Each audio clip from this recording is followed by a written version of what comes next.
Welcome to the Old World Fanatics, your Warhammer Fantasy podcast to quench your hobby thirst for all things the old world. I'm back. I'm one of your hosts, Gomo, and I'm joined by my other two lovely co-hosts, Andrew and Josh. How are we going, everyone? Everyone's back home? Oh, yeah. Back home. We saw Josh on the weekend. Weekend. Oh, Yeah, first time we in 6 have, months. Yeah, it's been a while, hasn't it? You drove from Melbourne all the way to Newcastle and back. I did. Good. I did. I thought With I'd your do new electric vehicle. Yeah, that's right. The pilgrimage. The back to pilgrim. Newcastle. That's right. That's right. It was interesting. You know, it takes a bit of planning because there's only so few sort of like super sort of charges that you can use. So you kind of it's different to going in petrol car, but it was doable. And yeah, I enjoyed it. It was fun. I'm not sure I'd do it again to Newcastle, but to Canberra, totally doable. Yeah. I think next year I'll probably just fly because Just fly. It's a long. You're happy that your journey. arm is mostly resin and plastic, or it's like would the lead weigh your car down so you'd burn through more petrol? I mean, more electricity or not? No. They're only little soldiers. They're very small soldiers. It's okay. Gotta throw your weird stuff that you didn't know I was going to ask. Anyway, cool. We we got a bump. Well, if we did everything that has come out, plus we've done Castle Assault, we're going to be here on a very long episode, and we already do long episodes, so we're going to have to make some sacrifices on this one, guys. Yeah. The whole plan here is to go through as quick as we can in Old World Fanatic style our games from the weekend and have a bit of a chat about Castle Assault, things like that. They've given us five. We're giving ourselves 5 minutes each for each game. Let's see how I go. We need someone's got to be on the timer. Ding, ding, ding, ding. It's like a debate thing. 30 seconds. There's that. We had huge complaints from all our patrons that we're not reading their names out, so we're going to read their names out. It's not really huge. There was one complaint from one Patreon, but yeah, and he's one of the best, so he's allowed. He gets whatever he wants. That's true. Good old Bobby Gherkin. He gets what he wants. No, he's legend. So we're going to do that. We met a bunch of our patrons there, which is really cool.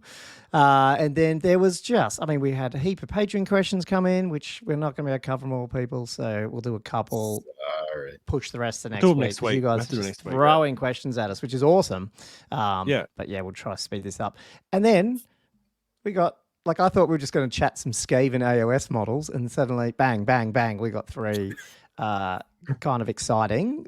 Dwarf pre-release Wave 2, new figure for the Orcs, and then scenery, and then chaos. And then chaos. Some weeks it just goes absolutely nuts, doesn't it? Yeah. It's like, come on, Games Workshop. You got to. I mean, I love it, but we've got a podcast here to run and topics. Yeah, we got to you got to schedule with us. We got. I remember it was just last week when we just hadn't had much news come through. It had been 3 or 4 weeks with nothing. Definitely suddenly. So we'll get to that and we'll have a chat about some of that, and I'll give you guys some updates on some videos we put out today. So anyway, before we get started, let's just give our shout outs to our Patreons. So for those awesome folks, they help us deliver Old World Fanatics week in and week out. So if you'd like to help us, just jump over to patreon.com Old World Fanatics. There's a few tiers over there, just ranging from supporting us to benefits like the private Discord channel and all those sort of things. So definitely check that out.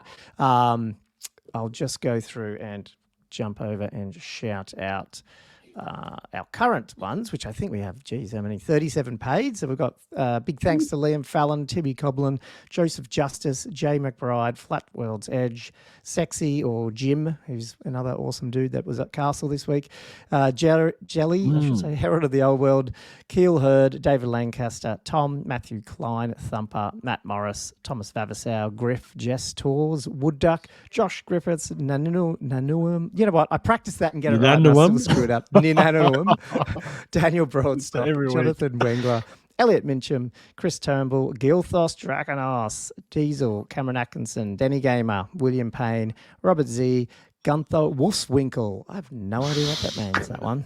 I don't even know what that is. It's like a rabbit or something. Is it a wolf? I think it's a wolf. Oh, is it a wolf? Wolfswinkle. Must be. Wolfswinkle. It's very small, it's in the name, right? Gunther. Yeah. Andrew Harris, Bobby Gherkin, Gunwich, Sean Ritchie, Todd Lloyd, and Chapstick. And Bobby Gherkin gets a special shout out for his complaint. So there you go. Thanks, Kieran. So, Squeaky wheel. We deliver. We disagrees. deliver. We do. That's all good. So yeah, there are awesome patrons. But look, if you're watching this on YouTube, just hit the like, subscribe, and alert buttons because that just helps us just as much. With that, then Patreons, we do shout it. We ask them for questions, and we got a bunch. But let's just quickly answer 2 or 3 because they sort of flow into Castle Assault. That's why I thought it might be useful. Miss Junk asked, "What's your favorite or least favorite scenario in the old world?" I think my least favorite one is actually what's it called now? The Pass. It used to be called Battle for the Pass in 8th Ed. Can't remember what it's called. Yeah, God. I should Probably get something that up, similar. eh? But it's the long. It's the long yeah, table yeah. edge one. Yeah. Pass sucks. Yeah. Okay, interesting. And what? So what's the main? Is it because you don't have a side of a table? Because I know you like to rock up, Josh, and whatever side of the table you rock up to, you sit down, and that's where you play. Isn't it? Yes, I do. Yeah, that's absolutely right. And I did that all weekend. Except no for one dropped the table on me, which is great. And yeah, the last game, we were like, oh man, what end do we do? The reason I don't like it is more just because it's just everything's so much narrower. It's hard to maneuver and actually play rank and flank games. Everything just rushes each other. So I think I'm less a fan of that sort of table orientation. I'd say the Darkner one's great because the Darkner one is super wide and it feels like there's more space on the board. Well, I mean, technically it is because they're so close together. Yeah. In that one. Well, yeah. I mean, you don't have to deploy at that line. No. But you're true. Yeah, you're right. Yeah, well, the battle for the whatever it's called, battle for the pass, whatever it's called, mountain pass, whatever. I should really get that up. You know how there's one? Sorry about that. There's one table at Castle Assault, which is the big high one. That's really high. Yeah, I was on that, and I was on that twice actually. But on that, on Battle for the Pass. Oh god, that's mountain pass. It's called. You can't even see. Yeah. Plus, it's I don't know. Yeah, you're wandering around. 3 corners of the table, it feels like, which is a bit frustrating. What about you, Andrew? Oh, no, yeah, I said before when Josh said the pass sucks. Yeah.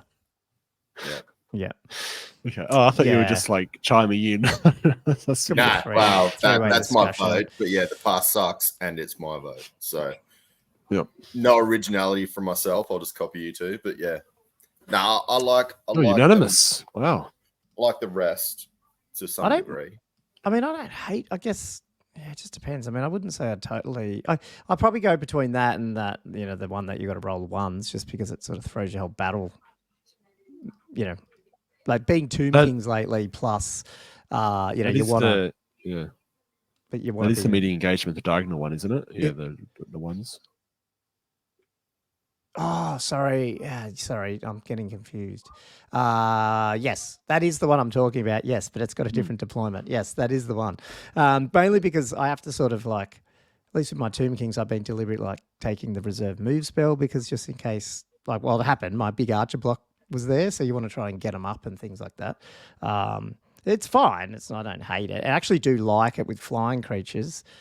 Because it's such a short deployment, you can pretty much get turn 1 charges off, which is good as well. So there's definitely benefits with it. Unlike I just think with the pass, the terrain can be also extremely limiting and making it even worse. So if you start having impassable and things like that, all of a sudden it's even narrower. It's almost like you can create these choke points that you just, you really just can't get past. Ross, obviously I know you try and use terrain to your advantage across the length of the board, which is all part of the game. But unfortunately, when you're using the width, as I find it can be quite detrimental, and obviously it can help out certain styles of lists, which, maybe you could build into that, like you said. Yeah. Nah, cool. Yeah, I actually like any that you like. I actually don't mind it's the flank attack one, even though I didn't like it Castle too much. But I don't mind that idea of sort of picking your thing. Yeah, little flanking force and stuff. I like that sort of. That's a pretty interesting one. Yeah, I agree. It is interesting. It's. Do you think they've got the dimensions of the zones and the relative proportion of the army right? Like, maybe it's how much you put in the flank force, but yeah, it's. So you mean? Is yeah. I felt something? it's 18 inches from the edge on both sides, which actually Yeah. means if you don't put enough in your flank force, you're actually quite cramped centrally when you're deploying. Yeah. Especially if there's quite a bit of terrain on the board. Yeah. Yeah, no, probably. Yeah. I think that's so. I made a comment and I swear my internet's lagging again, guys. So sorry about that. Just I think the audio's okay. I think the video goes weird. I made a comment about this to Andrew that after the tournament that maybe when we do get together, we just deliberately roll up. Like it's almost like you have to play these scenarios more rather than just pitch battle a lot. Because we play pitch battle a lot just because you're playing something new, you're fiddling around, or it's a new army, so you just like go straight ahead. But yeah, you know, I don't know. I find most of the tournaments do some version of these, so sometimes it's good to. Yeah, no, you should absolutely be, doing variety of it. They usually patch a little bit, like for example, the breakpoint. I think in Castle Assault, the game wasn't ending when the army broke. No, yeah, that's right. I think, not out of the book. Like, yeah. It's generally not out of the book. Nah, cool. That's okay. With the flu, another question quickly, just keep going. It came out of a discussion about probably, what needs to be improved or what.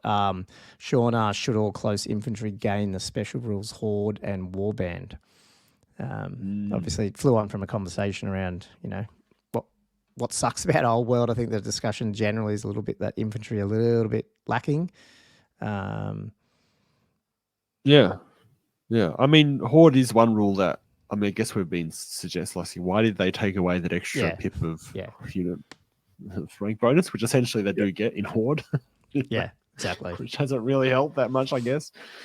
Warband would be interesting, although that would really push up a lot of leadership of a lot of these. I'd almost take the reroll to charge thing or something out of that, or something, but not have the +1 leadership thing from Warband. Yeah. Interesting. Because infantry are so lacking in mobility anyway. If you had a little bit more chance to at least make a long bomb charge, maybe that again makes them a little bit more useful. I don't know. I mean, how does that work? Like fluff wise, like it's weird for me to internally justify making infantry more likely to do long bomb charges. Well, they're not going to do ideally. They're not getting a longer max charge. They just got a high percentage. They're more disciplined. They're close order. They can get in there and they do their job. That type. There you go. There's the fluff. Okay. Because I feel like they need to be better at holding it, like defending a charge. Like that'd be their role usually. Yeah. Especially if you're hit by a dragon or something. So they need to have some way of getting more static combat res, as a baseline. Maybe we should be taking away close order from single models. Yeah, that's true. Like dragons and stuff. Yeah, probably. Yeah, they've already got enough combat res. Yeah, they can already do enough. Yeah. No, cool. Okay, and we'll just do one. Tommy Dogs, which may or may not, depending on how you read this, may or may not hint as to how the games went or not. But Tommy Dog said, "Who got the most pissed over the weekend?" And I read it as. Wasn't sure if he meant beers. I'm assuming he means beers, but could also mean who got the most annoyed with their games, or the game. Oh, you did. Oh, you read it like that. Is that why you answered? So that's just out of us three, I'm guessing. Oh yeah, I'd say so. Yeah. That's how I read it. Yeah. I don't even know. I had quite a few Josh beers probably. on that. He's always the big drinker. Saturday. Oh yeah. Yeah. Notoriously alcoholic. That's me. What did you say, Andrew? Sorry. I had quite a few beers, I reckon, on that Saturday. I don't know. I didn't see I didn't see how much you were drinking either, but I know you're obviously on the beers quite excitedly as well. Yeah. The second and third one's probably more the second one. Probably was with Ben when I played Ben. That escalated. Yeah, because Angus did, but actually we did a fair bit, to be honest, because we're trying to keep Angus in game one pumping because he won. He had the Kimoma mug. For people that don't know, with Castle Salt, if you win, you get free drinks day one, and you have a mug that just keeps getting filled up. So every time he got filled up, I filled up basically. So we had a few. I wouldn't say it was ridiculous though. I've been worse, so I was yeah. It's otherwise it makes the night too bad because I was going out a bit after. So yeah, kept it pretty good. As did I. I went out. Cool. That's awesome. Well, let's jump quickly. Okay, so what of the news do we even want to cover? What are we, 17 minutes in? Oh, we could do a little bit of the news. Do you want to look at the Skaven quickly, or do you want to leave that to next week? What do you want to do, Andrew? You're the Skaven man. Yeah, I can have a quick look at the Storm Vermin. Yeah.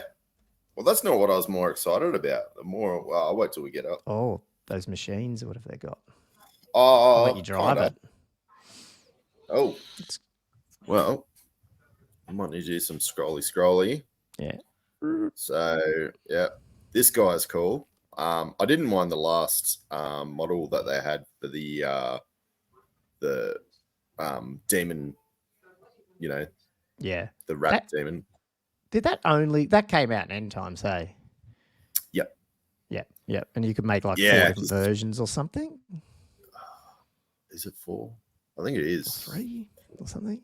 Definitely 3, if not 4. Because it's one for every clan, I think, or close to. Yeah. Yeah, this guy's like, he looks pretty sick.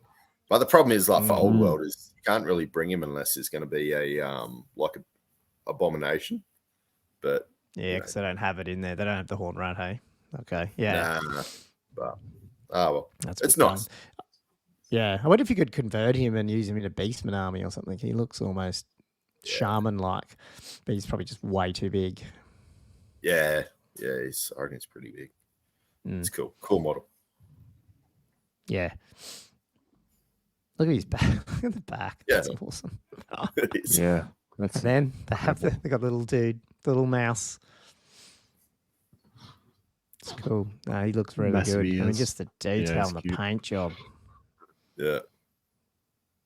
I haven't even read the actual fluff around this stuff, but something like a hero, Kritok Foulblade. They're changing the face. This little minion. Is it? Yeah, I didn't even realize there was a dude under his skirt. Whatever he's got, his cat. Yeah, it's holding. Whatever. But I don't know. The faces are changing again. They're it's that humanoid almost or something. Or it's like weird little sort of like Friar Tuck bald head going on. I don't know what's going on there, but they're big. Like that looks like a very big. What base do you reckon that is? A 60 or a 50? I think it's quite that big. I was thinking at least a 32. Yeah, maybe bigger. Because I think it's just like a normal rat he's size. just a normal dude. Okay, so he's not a massive size. Okay. Jeez, if that's 32, though, that guy would be little, wouldn't he? I thought that might be a bit bigger. I don't know. You might be right. I have no idea. No, well, considering your normal rats are going to be on 25s, like he seems to me like he's filling out a lot of that. Yeah. Yeah. I think he'll be out of place anyway in the old world. Yeah. Just a hunch. Master Molder. Yeah, not a weird ass gun. Look at it. He looked like he belongs in Necromunda or something. Probably use him in a Nurgle army. Yeah. They're loving the design of having like everyone hanging around underneath their clothes and stuff. This guy's under a cloak. This one, the rat's under his cloak. Yeah. It's crazy. Little minions. Then we got all the storm vermin. God, get it out. So you reckon these guys are going to just be too big to rank up? Too big. Yeah. On the 25s. They're pointing everywhere. I reckon. Oh, they are planking, aren't they? Yeah. Different postures. Too dynamic. For They need to have more. They need to be better drilled. They need to be more uniform. Yeah. I don't mind them. I don't know. I think the armor's getting a bit, I don't know, a little bit too away from what I'd call thematic. Like just the shoulder, it's quite, I just don't, for me, it's like, rats in their little underground thing. Like even storm vermin are going to have like cool sort of armor, but I just think that's a little bit over the top. Yeah. That's my take on it. I'm sure people love it. Look, I mean, they look like awesome models, but I see your point. Yeah. Sometimes you get surprised that they're always a little smaller, but you just who knows? Arch Warlock. This guy's cool. I like him. I don't know why. He looks over the top too, but I do like him. He's pretty cool. Yeah. I think like out of the Warlocks and all that with their, their sort of clan skies always had those sort of, machines and weapons. So to me, he kind of fits. No, it looks good. You could use him, for sure. I mean, Friday, but like when it's a single figure, you can sort of do more to get him onto a smaller base, even if you do some, tactical rock type stuff that overflows the base. Yeah, should be good. Or like a Galvanier. So you can use. Could you use these for some things? Like possibly. I don't know if these guys come in that kit of 3. There's like 3 weapons teams. Looks like they're together. I think he's one of them. Right. But yeah, I mean, you could probably use him possibly as like a rattling gun or something. He's kind of, that is some form of gun by the look of it. Yeah, that's right. That's what I was thinking. Just put him on a different size base or whatever, because they'd be on a cav base or something, aren't they? Are they? The rattling gun. Yeah. But they got 2 models, but I mean, hey. Yeah, but it doesn't matter if he's on a cav base. It's just long. Doesn't matter. Yeah. Globadiers. This is what I'm excited about. Yeah. Because the Globadiers are frigging so expensive. They're up for like $20 a model for the old school ones. And the old ones are getting a bit, they've seen better days, I suppose. And this still be $20 a model or more, but at least they're new. Yeah. These guys. I love this one. And he's like throwing the ball and it's just attached to his hand. Yeah, that's cool. Yeah. I like that. Yeah. It is. Real sense of motion. Yeah. No, I like them. They're good. It's just hopefully interested to see where Skaven go in the old world, in future versions if if there's a bit more mix and you can use these guys. Battery, warp, spark, weapon, battery. Oh, yeah, you'd use these. For, look at them all. There's the different versions. Yeah. That's cool. Yeah. Got them on the strap on the back. The back of a rat. Yeah. Oh, yeah. Wonder how they're all released and how many you get, or does it say? Do you get a couple in a box, do you? Oh, I'm not sure. Doesn't even say. Oh, and another one. This is more of a war machine though. Yeah. Warp grinder. Yeah. So they used to have a warp grinder, but it was more like just this like a big handheld thing. Whereas, like you said, that's more of a war machine. Yeah. But if you use that as like the warp fire cannon or something, no one would care, eh? Yeah. Now, Doomflayers, did they have anything like that apart from the bell? Was there another thing like that? Because I've heard Doomflayers. I thought it was the same one. It looks very similar to what they had. Right. But maybe it is a new model. There was definitely one, yeah. You mean in AOS? Or you mean in Old World? Like Warhammer? Well, in Old World. Okay. So I'm guessing this is a new model of it. But yeah, it was very similar looking. Right. Okay. And yeah, these guys are, man, sell a kidney to buy these days. Well, the older models. Okay, so yeah, I do recognise the Doomflayer name. Okay, cool. They look cool. That'd be a good plastic kit. Wow. Is there anything else? I guess we wouldn't know. Oh, yeah, they're definitely new. Yep. Oh, they are, yeah. And if they are still got more to come out for Skaven or not. I don't know. Looks good, man. Oh, well, what are you going to do? Are you going to get some as you build your one out, your old world one, or you don't know? Probably definitely some bits and pieces. I like the Acolyte rules for the Acolytes in Old World, but yeah, I think that's probably the biggest one I'd get out of those, and maybe some of the weapons teams. Yeah. No, the weapons teams look good. Yeah. The Acolytes, you're talking about the Globadier dudes? Yeah, the Globadiers. Yeah. Awesome. No, they look good. I don't really have, I don't do Skavens. I'm assuming, don't really have much else to comment, but apart from the fact that they look awesome. I just hopefully Old World get some of that treatment, and I think they will with new models like that as they come out. Yep. And then we had quickly just the pre-orders. This will be quick because we've already seen all this, but we do get, so this weekend's pre-orders, Ogdra's Swamp Digger finally coming out. That's that guy that was hanging out. Just cool. It's funny. He's really you need to, Sam, who is a guy that was at the tournament running Trolls, he had him.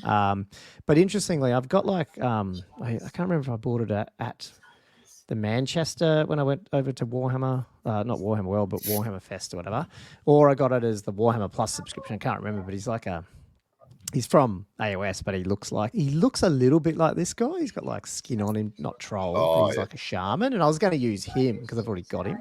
But this guy does look cool, but yeah, I'm not sure if I'll get him just yet, but we'll see. Now that he's out, at least he'll be out, and I'll wait till the demand dies down, I guess. Yep. Then we've got all the other Wave 2, so Dwarf Oath, Stone Guy, Dwarf Belagar. Slayer of Legend. Yep. You're going to grab that guy, weren't you? Is that the one you said you were going to get? This bloke? Yeah. Oh, I've got Belagar. I don't know if I'm going to get him. Right. I got heaps of Slayers, Ward Slayers. And then the miners. I did not realize they're going to give you 4 mining carts in a box. Yeah, well, that'll be good. 4? Yeah. I think people are just mining. You get 20 miners and 4 carts and 342 transfers. It's insane. Yeah, I don't know. They must. I don't know. I don't. Anyway, cool. Be interesting to see, what that box is priced at if it comes all together. Yeah. Yeah, that'll be mega. Plastic cannon and organ gun. Or actually, we did know the prices. I just didn't even look at them. Which is cool. You get 2 of them, and then you got the 2 gyros that you can make either way as well. Nice. Oh, and even that one comes with the decal. So if you went and bought the decal, wasn't the decal by itself $50 or something? Yeah, it was. Yeah, they usually are. Oh, well, lucky I didn't buy it because the issue I had, same as the Warriors thing, that the decals, I don't know where you'd put them because all the shields, everything seems to be embossed these days. So. Yeah, you're right. On the gyrocopters, what are you using out of that? Yeah, I think they had little ones, so you could put them all up here and stuff, maybe little runes. So maybe runes. Yeah. And then we got the good stuff as well. What sort of good stuff is these classic return scenery. And this manor. Classic. As much as it's so cool, I've got a bunch of 3D printed ones now, and I've got to print other ones now. These are still a good kit, and I'm pretty tempted. Well, when I say tempted, I've already pre-ordered it. So, and just the price of it is actually so bloody good value. This is retailing around that less than $200 Australian. So if you go to an independent retailer, you're going to get it, a fair bit less. And I feel like, if I tried to print all that, that's going to bugger that. I'd just rather buy it at that price, given the classic. You get a lot in that box, kit. don't you? Yeah. Yeah, you do. Yeah. And you can buy it all separate, but then I think it's a bit of a waste. So that's the little Citadel thing. It's a the tower. chapel, the wall set, which I've already got. Arcane Ruins. I think I've heard that these are quite badly. Back in the old day, they were quite bad molds. I don't know how true that is. If anyone's got. I had that set. I didn't think it was. It was just a big set. Yeah, I didn't think the molds were that big. I didn't like the set that much. Right. And then you got the 2 hills, which I mean, most of the time you just make your hills, but I don't know, I'm getting more tempted to just because I can't be asked doing anything, maybe seeing how much these were. Don't you already have hills? I do, but not. They're like really big and stuff, and I don't mind that these ones are a bit smaller, just with the top. But I think I just make. How are they more, to but play I on don't know, who knows? those ones? Is that because they're kind of sheer around the middle? I played on. I think one of them is at thingy at Legions. But I don't know. I mean, these days everything's magnetized, and you put a dice thing under it, like most people do. But yeah, fair enough. Yeah. I would be tempted to get the mana. I reckon. I'd think about it because I do need a fortified building or 2. And for your thing. This style does fit with that type of thing. Yeah, well, let me know. I mean, Miniature Horde got great discounts. They do so, and they're just Melbourne, so definitely hit up Irish. I think they're putting pre-orders in this week, so I don't know. I don't know how long the pre-orders take. It's 1 or 2 weeks, not sure. But yeah, that was just a total I'll think about it. surprise. They're not made to order. They're going to be in stock, so this might sell out of a wave, but it'll eventually come in, so that's fine. Oh, they'll sell. Yeah, man, these will sell. This one is everyone's been going on about this and trying to get it. It's thousands of bucks and stuff, off secondhand. Yeah. So cool. Yeah. I'm It's a excited long-loved for kit. that. Yeah. I have to work out a game, Andrew, where I like set up the castle right up one end, and then there's this, even though you don't reuse it, but it just looks like classic Warhammer. Yeah, it does. Obviously, It's paint it all first. quintessential. Yeah. And then look, today this came out, which is the Warriors of Chaos release. So we have got that 5th I know. army Oh in my just God. over 6 This months, is like- at least in Australia. So much news. Yeah, it's So much to insane, go isn't it? Yeah. Great box. Like I said, if you want a little bit more detail on what me and Andrew caught up today and did a YouTube yesterday when you hear this on YouTube, and we've just done a bit of a review of this article. But basically, we're getting they've told us wave 1 and wave 2. What did you think about it, Josh? Like, what parts of this anything in particular that stood out?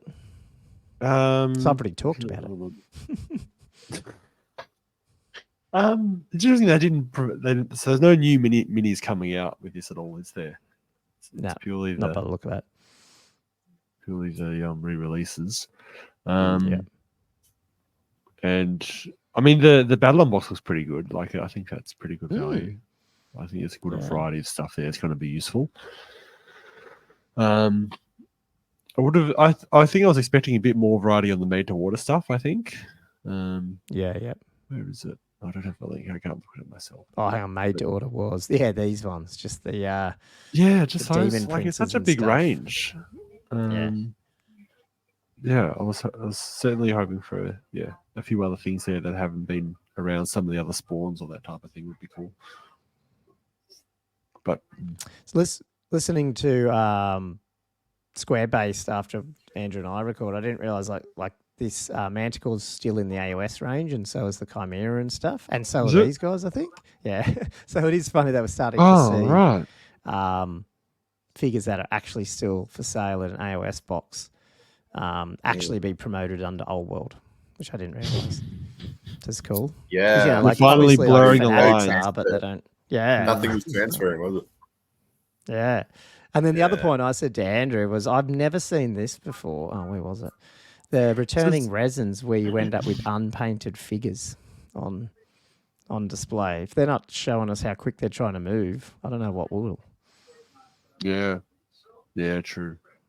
That's funny.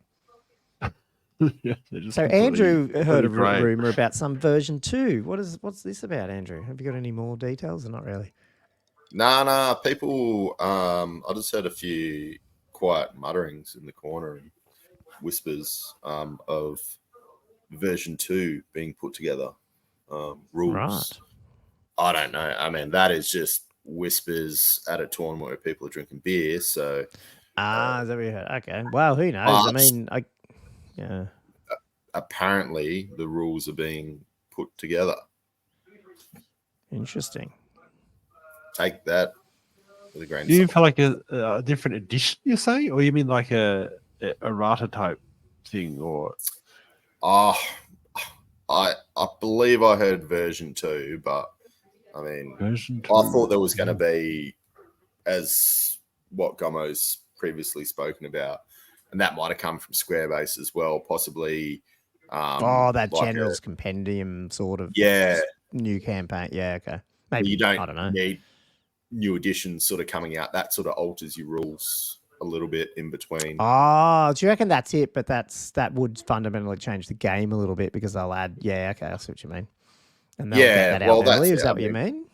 Yeah. Yeah, it kind of gives bonuses to, things. Changes the way that, so you might, because it has like a backstory to it, so it gives you like a bit of fluff, and then they're like, oh, because of the fluff, this is stronger or this is weaker. Yeah. So it definitely changes the meta a bit for the different seasons. So which is good. Yeah. The only thing I'd say is it'd be nice if everyone had their armies, and then when I see how quick this came out and Wave 2's already out, or shown, I said on that video today that I would not be at all surprised if we get another 2 out before the end of the year. But I'm also would not be surprised if they really push this and within the 12 months of release of Old World, it's all 9 are out. So, when you get to the end of Jan, they're out, because then you can be releasing the sort of the next book or campaign book, and at least all the main factions are out. Yeah. Especially if they're not always putting new models. Cool.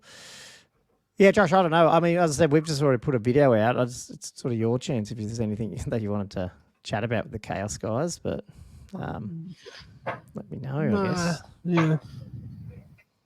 They don't. You're not any particular insights to try start a new army, are you? So you've got not really. Yeah. Oh, cool. Look, it's going to be good for the game, though. I mean, Chaos is probably the most popular faction, or close to it. So it will be interesting to see how it shakes up, and I'm really interested to see how the Arcane Journal adds to it. So it's not always about taking the Chaos Lord and the Dragon and seeing different Chaos builds. Would be pretty cool, pretty interesting. Yeah, they look good. Awesome.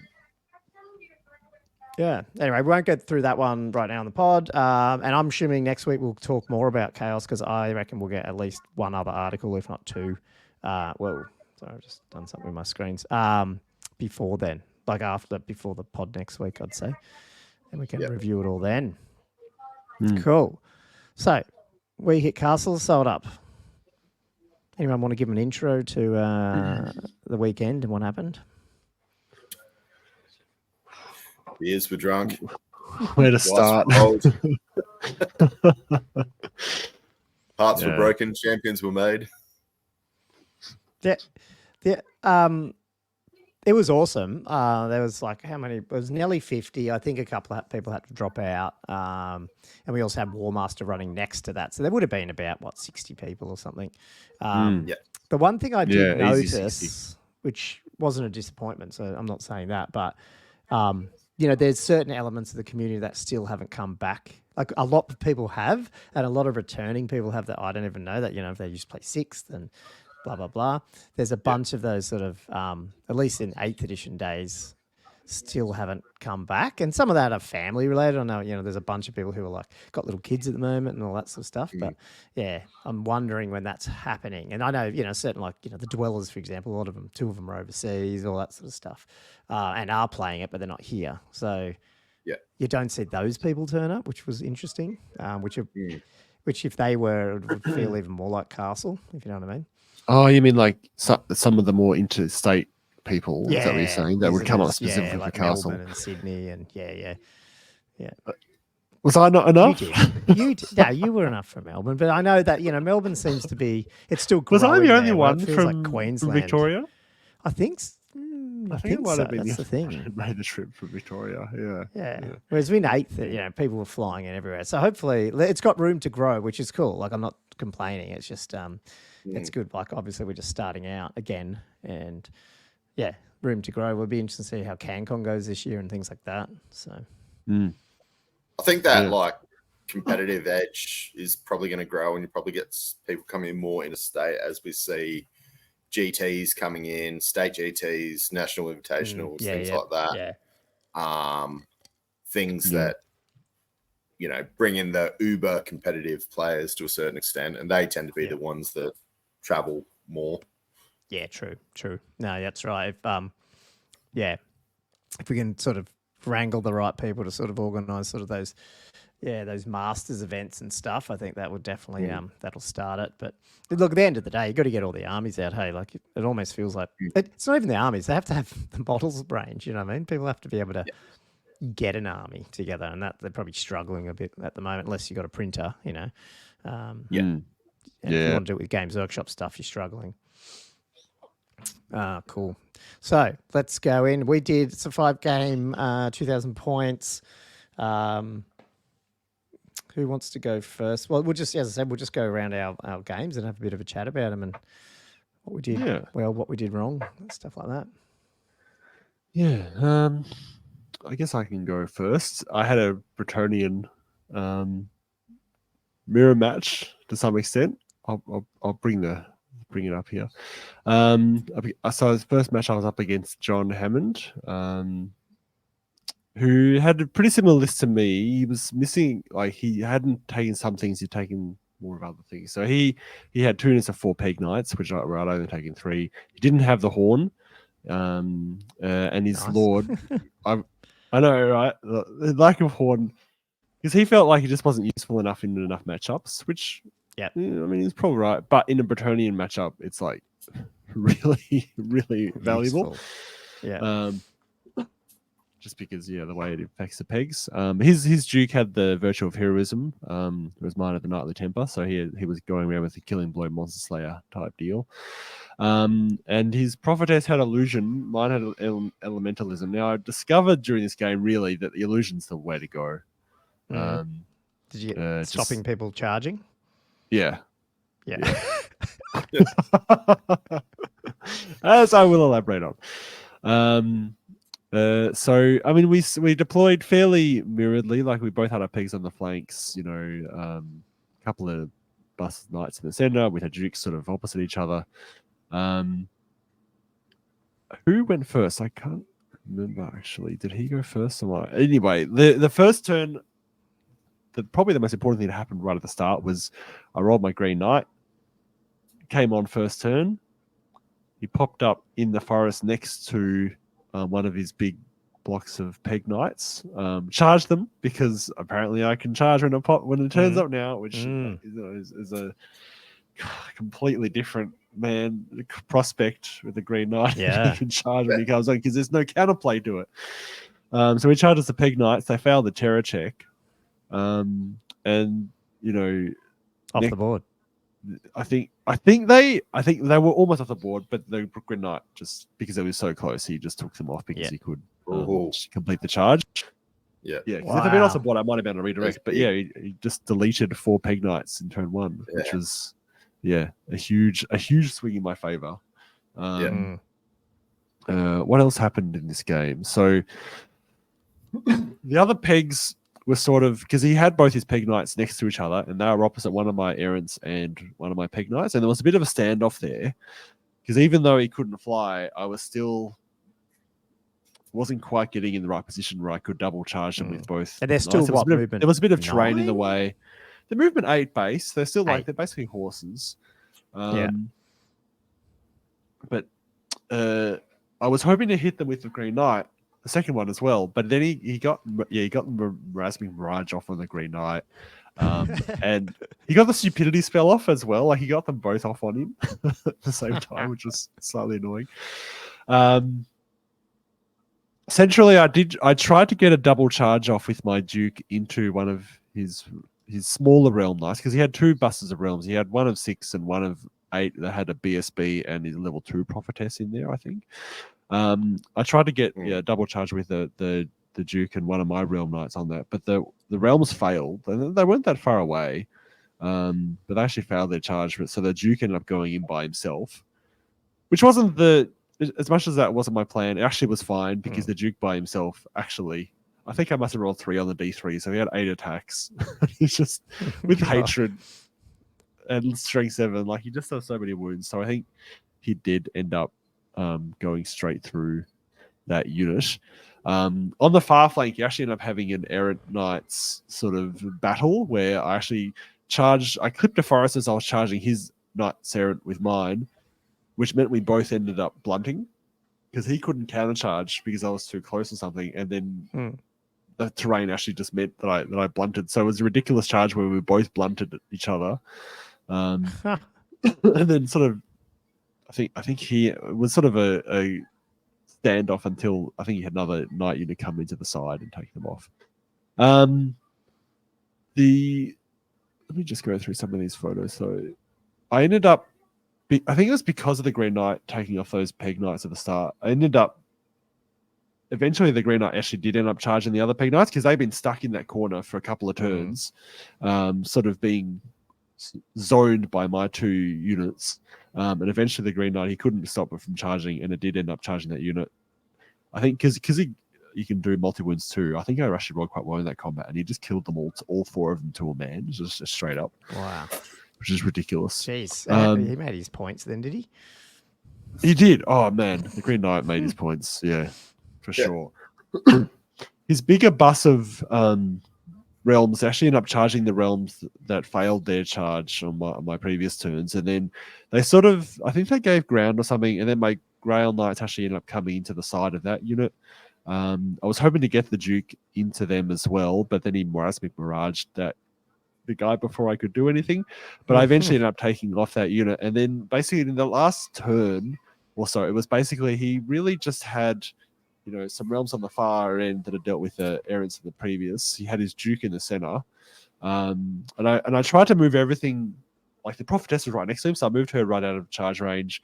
And some other units, I just sort of moved them so he couldn't really charge them, but didn't actually measure my Duke.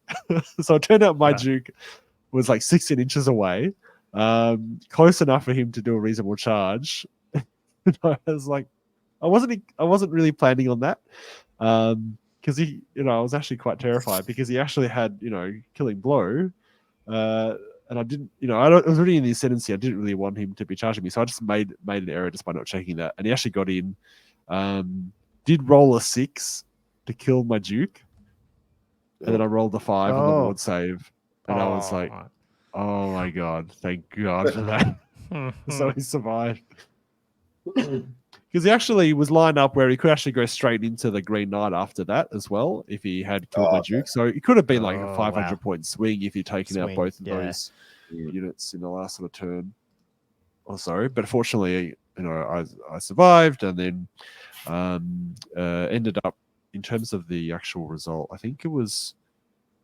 I did win by, I think it was 10-15 on the battle points.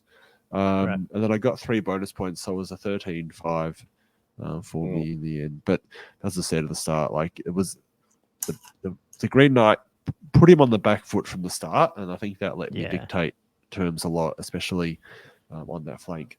But yeah, I did see the power of the illusion and Marasmic Mirage, and I think Column of Crystal would be really useful. I didn't really get much value out of elementalism the whole weekend, to be quite honest. Oh, okay. There were a couple of times where I got Plague of Rust off, and it was nice. Yeah. Here or there, I maybe got one, wind off, and otherwise it really didn't do much for me. Anyway, that was my. Has it been 5 minutes yet? Close enough. All right, who's next? Are we doing all our round ones? Yeah, do you want to? Yes. Oh, do you want to do that? Yeah, I think we'll do that, eh? Yeah, because that's mixing it up. Yep. Okay. Do you want to do yours then, Andrew? No, yours on the screen. That's yours, isn't it? Or is that? No, that was mine. I can do mine if you want. I've only got one picture really, I did try and video mine. So mine was against ASB, who won. He's been on a channel a little bit. He was on briefly for about 2 minutes or 5 minutes last week. We were trying to review the lists. He won Castle. It was a grudge, wasn't it? And he grudged me. Yeah. He his strategies, what was it? Always begrudging, and he probably knew that he'd be able to take me. So he, although my list said that, didn't he? When we had him on last year, he was like, "That's a strategy, isn't it?" Yeah. Yeah. So ridiculous. Obviously, he's really good players. I don't care. Like I was like, this is actually going into it thinking. Obviously, you know, with my skeleton block, I was like, well, you know, I mean, he's not going to put anything big in front of it because it'll get poisoned. So I was just like, oh, cool. I'm going into this game trying to, you know, learn some stuff. That's basically what I went into. But I was going to say about that. Yeah. So anyway, so yeah, he's taking Empire as well. So like his list is actually kind of interesting, and I guess you know it has, you know, people say Empire's, you know, a bit weak, and particularly he doesn't have a gunline Empire either. So you know he's got some little twists in there, and I feel bad talking about it on the show because I don't want to. He said he did shock. I think he play. Who did he play? He played Paddy. Did he play you, Josh? No. No. I've never played him bizarrely. Oh, okay, right. I think he said he got 2 other people with this little trick that he does, but that's all cool. But anyway, yeah, he's just got to captain the Empire on a with a little dragon bow. His BSB. He usually hangs out. Well, he goes anywhere, I guess, but he was hanging out. You can't really see him because he didn't get through painting his army. He's basically with a bunch of 8 Outriders. And he's got a general of the Empire with that multi-wound. I know what's the ogre blade, sorry, on that 2-headed griffin. He's got 2 different, like a priest of Sigmar, a priest of Ulrich, a wizard lore on demonology, which is hanging out in a unit of veterans, halberdiers, state troops. They've just got some little 5 darts, really. That's what these little detachments are. Little 13 Empire archers, a couple of knights and a steam tank, and 3 demis. And so I guess when I was thinking about the game, I was obviously, if he's somehow gets in range, or I can get my skeletons in range of a steam tank, or probably better yet, the Griffin, I could plot some wounds off it and then go in with the dragon. You know, I think the dragon would still, even though he's got the ogre blade, if my dragon was going to end up against his Griffin, I wasn't going to be upset about it. Just was like, I've seen my dragon tank, you know, sit there and tank a Chaos Lord all game as well. So I was like, oh, well, who cares? Like, if that happens, it happens. But I wasn't going to go straight into it. I was going to try and do something about it. But when we were deploying, he put, what was it? The Outriders. Oh, no, he was about to put his steam tank out on his massive left flank. And I guess one thing with this picture, it's a bit hard to show, but it had a crap ton of impassable terrain. So the board was not great. Like that middle one is impassable. You can see my dragon there. There's a massive impassable there. Then there was another impassable over to my left. I played on this too. It was a bit of a pain in the butt. So really there was only 3 places to put my skeleton block, like over to the left, right over to the right, or in the middle, in between here, which it only would just fit 10 wide. And I thought that was sort of the no-brainer is maybe do that because you're in the middle of the board, move up. But, you know, skeletons only move 4. It would take me turns to move up and then being able to even position. I thought, I bet you he just gets around me then. And so I thought, if you don't know what you're doing, why don't I throw something a bit weird at him that he wouldn't think? And that's why I just went, I'm going to just deploy hard to the right, because originally he was going to put his steam tank to the left. And that was a bit more room for me. And then I had these impassables I could hide some things behind. And I was so close. If he left it there, because he didn't do a take back or anything, he was just sort of looking at it. I was going to whack my unit of archers right there. And then I had, you know, the steam tank 20-something, you know, 28, 30 inches away that I could at least move up and start shooting. But he moved it right over to his other side. And I didn't. There was a building over there too. And it was really hard I could have counter deployed, but I just think there's so many things to block lines, and it would have been, I don't know, pain. But then I just went, he ended up putting, I think, his Outriders over there. So then I went, you know what, bugger this, I'm putting them over there anyway. So I put my archers to the right, and he ended up his BSB in there as well. And I thought, you know, well, if they come up, I'll just annihilate them. Obviously, they're not large targets, but, you know, I could shoot them. And I think he got out of there quickly. You could see the Outriders ran off behind the terrain. So this is like turn 2, and there's a big mistake I made here, which is what it is. But anyway, by turn 2, what happens? my dragon went in the middle. Just we're having a face off with the griffin. I'm like, what are we going to do? What are we going to do? Yeah. And his demigriffs are over on the left flank as well, going towards my archer block and stuff. And this is where then he pulls off at the top of turn 2. He pulls off his signature move with this unit. So he's got this unit of 16 or whatever it is, or 18 halberds, and his wizard lords in there and demonology. And because he's way out of range, I can't really dispel him. And he gets the +1 movement spell off him. They're in margin column, and then he gets the flying demonology spell as well, which So he gets a triple move at it ends up being like 39-inch flying move, and just was that for the full unit? Yeah, and just flew. You can see it over here. It's right over here in my back. It just went straight over the top and landed behind my dragon and near one of my caskets and near my unit, behind my unit of archers type thing. Well, not behind, but my unit of archers were over there. Yeah. It's still close order though, right? You made him pay for that wheel, right?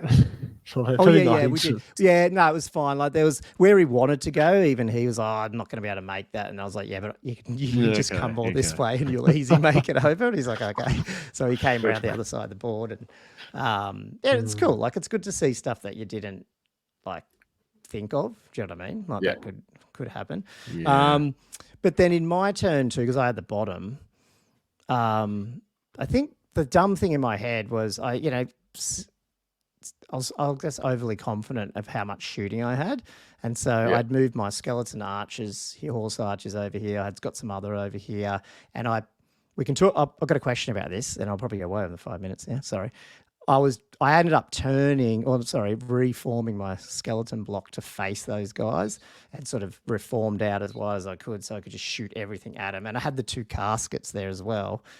And he wasn't going to be in leadership range. Do you know what I mean? So I was hoping to debuff his leadership and hit him with 2 caskets. But the way the reform worked, I ended up blocking one of my caskets. I only got 1 shot of the casket and I don't know, maybe, what would it be? 30 poison shots into it, or 28 or something. Because he also had a 5-up. He can get his 5-up ward with his prayer, and it just didn't do it. It wiped a Brank and a bit, but not enough. And what I should have done is just turn my dragon, because turn 3, even his griffin's too far away to get me anyway there. Like if you see, his griffin would come after me. Yeah. But my Necrosphinx charged his demis in the flank. Okay. But just whiffed, man, and ended up being, because his demis charged my skeletons and I charged his demis, and his demis destroyed heaps of my skeletons, and the combat res popped my Necrosphinx. No. And then so basically it was a turn too late. I turned my dragon and did go in the arse, or tried to, of that little unit, but by then he'd moved up so much and killed 1 casket and overran to the other, and I'd failed my charge. And I was like, thinking back, looking at my video, I was like, why didn't I turn my dragon and charge him in his turn 3? Because I don't think his griffin couldn't have got me there. So unless there was some other trick I don't know about, I probably would have got those guys at the back and then eaten through to his wizard lord. Yeah. So it wouldn't have been as bad. But yeah, in the end, that whole side just collapsed effectively, if you know what I mean. And that was it. We didn't get through all the turns, and it ended up being like a 14-4 loss. So I was like, I learned something. Again, just A, I didn't know that was going to happen, but B, I even was thinking at the time, why don't I just turn my dragon around? But for some reason, I thought I had it, and I didn't. Not had it. I didn't think I knew you'd have other stuff, but it does take some guts to do that move. If you have to put your wizard lord in there, dedicate that whole thing. Oh yeah, to do that maneuver, like if you lose the unit, it's pretty devastating. Yeah. So can we have one? Sorry, I'll ask you a rule question, and it might be hard to describe. But because I totally forgot about this, but I could have done it. But I could have turned, which means just did a 180 turn and just shoot my skeletons, but I wouldn't have been able to reform. So I'd just be 10 or 12 wide or what I was. So that's why I reformed, so I could basically you end up pivoting on your center, and I expanded and all that sort of crap. But then we were having a chat about how you're not allowed to move models more than twice their movement, which you can't, right? That's cool. Yeah. But if you've got a unit like this, right, and then you do not more than a 180, so effectively the unit now looks like that, but it's around the other way. Has anyone actually moved more than twice? Because really, all they would do is, it's not like the dude out on this side is moving right round. You could just say they all reformed and spun around. Yeah. So we didn't go that way. And it's not more than like you can't go like some stupid wide or something. Yeah, if you're reforming around. Yeah, you just got to reform. No, that's why, that's what. Okay, we didn't do it that way, and that's what blocked my second casket from shooting. Whereas I reckon I could have done that. But that's okay. You got to learn these things. Yeah, because I know there was some ruling, like there was some stuff in the FAQ around about the second, that movement, double movement. And I was like, it doesn't matter, man. I don't care. Like just shoot the one, which he passed his leadership test, I think. So I didn't actually do much damage. So didn't actually do anything. Oh, okay. So it was all the shooting. Because I did get the -2 debuff on him as well, but he still passed it. So, but if I had 2 caskets, I might have done a bit more. Yeah. Yeah. But no, he got me, and it's a good little tricky move there. So. Good on him. That was I went down hard. Lots of beers were had, so I didn't care. That's true. Lots of beers. I was trying to get this little thing up. It's the open battle for this scenario, by the way, isn't it? As the first one. I don't think. The layout was, and there was some bonus points about killing the highest pointed unit and all that sort of stuff.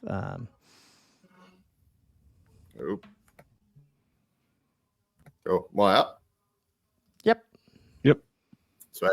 Sorry, I took it away so I can see what's happening. My game 1, I was playing Mats. This is I played on this board later. I think somebody might know the board quite well. Matt had Chaos. He was the one with the Chaos Lord on his dragon. So I won't fully go through my list, but basically, I deployed dogs, my bats, going up the line, left to right. So ghouls, my skirmishing ghouls actually look like they're all together just because I couldn't be bothered moving 18 ghouls separately. And then I had my Necromancer on his Abyssal Terror. Then I was doing my Terrorgeist, and then I had my Terrorgeist with my Ghoul King on top. And then I had my look at them all. 5 Blood Knights with my BSB in there, and then I had my bats up. When I say bats, it's the bat swarms up the very far end. He was running the list that had the allies, the Beastmen allies. So he was running a block. Right, cool, okay. Yeah, 18 warriors. He had I think a BSB and possibly another character in that unit. He had his Lord on his Manticore, which was actually kitted up pretty well. I think he had maybe the Giant Blade, and he was also running something that gave him maybe 4-up ward or something like that. Right. So he was pretty good actually in combat. That guy, I was a bit taken aback when he sort of went through it all. I was like, oh, actually, I didn't think he was that good. But I didn't read up all his special rules. But he was really good. I don't know what model that is. So what Beastman allies did he have? We had a unit of Vestigors, unit of Gors. That's what that is in the middle, isn't it? Yeah. Then he had a unit of Ungors, which are ambushing. He had his Shaman. Between the 2 units of Vestigors and Gors there, that's a unit of Knights. And then up the back, that's actually a Chaos Hell Cannon, the whatever monster that is. Yeah. So he was running that. Slaughter Brute or something, whatever it is. I don't know. Yeah. So who even got first turn? I think it was me. So I think I ended up first turn, just pushed up. His sort of basically, there was a little bit of a standoff on this right-hand side, or my right-hand side, with his monster. His monster's got Frenzy. So he got a little bit lucky there, I suppose. So he went to charge over, but he couldn't quite make it.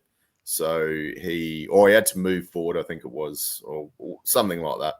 And basically, or maybe it was a charge. And he basically hit the back of his unit, so he didn't end up right in the middle. And then basically moved his gauze up sort of in the center, or his bestie gauze.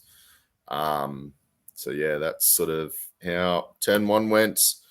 This is possibly... It just looks like a bunch Wow. of Yeah, completely different. Wow, what a mess. It's like an aviary of birds. Yeah. I see So wings everywhere. Yeah. So what I did basically was, I'll start from the top. I moved my bat swarm in front, so I didn't charge. I learned this, I think, from you, Gomo, actually. It's, obviously let them charge you every time with chaff, because, even if you think you might win, it's like, well, you're really just trying to hold them up. So anyway, clearly they weren't going to win against a unit of warriors. But anyway, I Depends threw on the them. overrun, though. Yeah, that's it. But yeah, I wouldn't charge them. Yeah. So they went up just to obviously, take them out of the game for at least a turn. I've then charged in. I forget if I charged in or he charged in. I think I actually ended up charging in with my Ghoul King into his Chaos Lord. My Terraghost and my Necromancer charged into his Bestie Gauze. That ended up, I killed all of those, and basically my Terraghost ended up doing an overrun into the flank of his Knights. And my Abyssal Terror with the Necromancer on top did an overrun into his Shaman. Okay, yep. And then on the bottom, as you can see, I sort of basically just put a bunch of chaff in the way of his Ungors as my ghouls came across there. So yeah, that's where we were there. This is a little bit further along. Matt got extremely... I know this guy is kitted up, and obviously, it was in the S tier list. But Matt got so unlucky with his rolls, because I think he might have had like a 2-up, or maybe a 2-up, 4-up or something like that. And he was just could not get ward saves or armor saves to save his class. Sorry, it's me. Oh, I don't know if you heard that. Nah. So basically, he ended up popping. I ended up beating him in combat. He rolled a 12 on his leadership check. He was so unlucky. And he ran, and I was able to run him down. I think he ran like 2 inches or 3 inches or something. He rolled so many ones, it was crazy. So anyway, he overran. He ended up going into the Hell Cannon, blew that up. As you can see, my Terraghost took out his Knights. My Ghouls took out his Gauze. And in the top, it took a little while, but my Black Knights and the BSB got through his Warriors in the end. And his Ungors were left at the back of the table, and I think, that was it. That was game. Wow. That's a massive game. That ended up being a 20, I think a 20. But yeah, Matt was a great player. I had some fun playing against him. He just super unlucky with that Manticore fight. Like, when there's just like crazy rolls, just like, I'm sorry, man. Like, it's Yeah. Oh, cool. Yeah, massive swing in the end. Like, I found a lot of these games, you might it was hard to remove troops, and so to get a massive win, I found kind of difficult. So my second game I'll go through. This was on breakpoint scenario this second round, wasn't it? So slightly narrower deployment zones, but he'd also modified it slightly so the game doesn't end at breaking. It's just you get victory, like bonus points, depending on how much of your opponent's force you removed. So yeah, I was against Steve Gibbs of the Tomb Kings, or Steve Gibb, the Tomb Kings, and I think he actually took out the event, didn't he? Yeah, he did. Yeah, he did. So he was a regular Tomb King list, but he had a Tomb King on Bone Dragon with the Ogre Blade, as they seem to have. Level 4 with a Ring of Ruin on Necromancy. A Herald on a Chariot as a BSB. A couple of small skeleton blocks. Some horsemen. Do you have the Armor of Ages and not the Talisman, or do you? You have the Talisman. On the Dragon, sorry. On the Dragon. Okay, not the Armor of Ages. No. So you just had a 5-up ward. Okay, cool. Yeah, just a straight 5-up ward. Which would have been, if I did have Monster Slayer in the list, which I'm now starting to think I should probably put in the list at some point, would it, leaves him a bit more vulnerable to that. Because I feel like the Armor of Ages is a very good effective counter to people rolling sixes, right? Not if they've got high. Not if they've got high. Like if they've got decent strength, or at least if they've got strength 6, right? Or strength 5 with a Monster Slayer sword, you're actually giving them more chances to roll 6 too. So you don't use your Armor of Ages. As in, because imagine if you're hitting on 4-ups and you roll a 4 and a 5, which would wound you. Yeah. You re-roll them. You're now giving them 2 more chances to roll 6. Yeah. So I don't know. But if you roll the 6, whether or not. Yes, you have to re-roll that. 6, you ask them to re-roll them. So it depends on the strength of the attack coming in. If they're only hitting you on 6s, God, yeah, Armor of Ages, because then at least if they roll 6, you tell them to re-roll. Yeah, if you're on the strength 5. But if they're low, if they're higher strength, which happened to me in one of my games where I was like, I'm not using Armor of Ages against you. It was the Bloodthirster. I was like, I'm not going to use Armor of Ages. Yeah. I'll take my 4-up but if save they roll, won't get it. But they could just roll a 6 and a 5 and a 3 or something, and then just still I don't know. It's interesting to do the math. Sit down and do the probability. Yeah, totally. He also had 3 Tomb Scorpions and 2 Necro Sphinx. Yeah. It's a good list. Yeah. It was threatening list. So in terms of deployment, this table wasn't too bad. It had a good level of terrain. I feel some impassable, a couple of forests scattered around, some hills. I ended up having the Ground Knights opposite the dragon, which I didn't really. I can't remember how I ended up in this situation. Oh, that's right, because this dragon probably went down last, so I didn't really have control over that. I had the Errants and some pegs on that far flank next to the Ground Knights, sort of opposite the dragon, but also these unit of 4 chariots that had his BSB in it, and he had a single chariot sort of off behind them as well. I had my men at arms behind a forest close to the center, opposite some skeleton horsemen.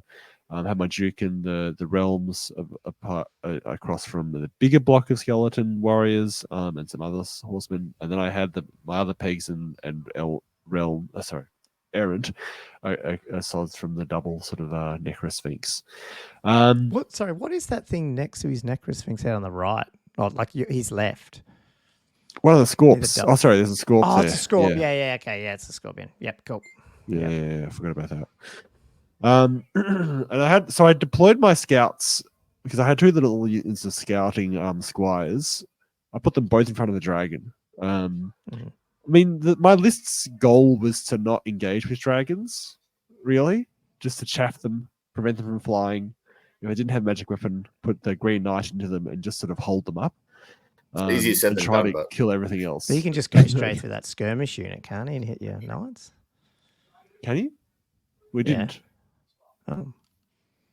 What do you mean? As in, how do they go straight through? As in, can they just walk through? They have to conform to his direction. So I was just wondering if there's a way that he could. Although he's got to go into the closest one too, so maybe that might not be totally accurate. Yeah. This is at the end of turn 1, this photo. So Right. he'd moved the dragon up a bit. yeah. He hadn't charged me. I'm meaning meaning on his next turn 1. Yeah, well, I think turn 2, I actually moved the squires like right up close to, like, close to an inch of him. Mm-hmm. So it's too far. I think I've actually pushed the growls back a little bit as well. So they're out of charge range there, and even on overrun, I think you'd struggle to get there. I was talking about your guys to the left though, your blue and red. Like, is there any way you can charge over there? That just wasn't too far out, was it, for him? Yeah, I don't know, because what happened? Yeah, so he didn't charge over there. I think it's because I moved those squires up closer, so he was no longer able to align in that direction anyway. Yeah. The Green Knight, he actually appeared. I put him up on the hill because I had a choice about that, and I wonder if I did make the wrong decision. Yeah. Because his role was to put him in the dragon, like any dragon, like he's put him in. But I had this juicy group of chariots that were sitting there, and I'm like, I could just charge these chariots, right? Hard to resist that. And so I was like, I've got some squires there. Hopefully they'll hold up the dragon. Got the men at arms sort of nearby as well. And I'm just going to put the Green Knight in these chariots. So actually, he does charge those chariots. I think he sort of whiffs a little bit. And the BSB does have a magic weapon. I think, or maybe it was just on combat res. I can't actually remember. Hold on, what has he got? No. The BSB had a great weapon, but so he must have just fluffed all his attacks. So he ended up losing combat by 1, and losing a wound. You're probably like so fired up from game 1. You're like, this dude's going to just wipe his whole army. Yeah, I'm expecting you to. Yeah. And then the thing is, because those errants are sort of behind the Green Knight, and he had the BSB out on one side of that unit, like the Green Knight's blocking that unit, so they can't charge the errants, but he just decides to charge his BSB out of that unit into the errants. You can't do and that. On that, can he? No. Okay. Can't charge the unit. There was a discussion about that. Yeah, you can't do that. That's okay. Right. Well, that's what we did. I'm used to it being a thing, so I did not question it at all in my head, because I'm like, 6. I wouldn't question it either until we saw it in that discussion. Yeah, fair enough. And then he also had one of the other Scorps. You can't really see there, but it's just behind the tower next to the dragon. Managed to just squeeze around the tower wheel and then hit the errants as well. And I mean, the other thing with the errants is they don't have counter charge, so in these situations, it's like they just get they're just vulnerable to unexpected. That's charges, a long charge though from that look, hey, but that's Yeah. It was 7 Swift Stride. They're pretty good, but So it actually was going to be a failed charge, but the BSB going in caused the unit to blunt, which means you get one. an extra you inch get the more. guy.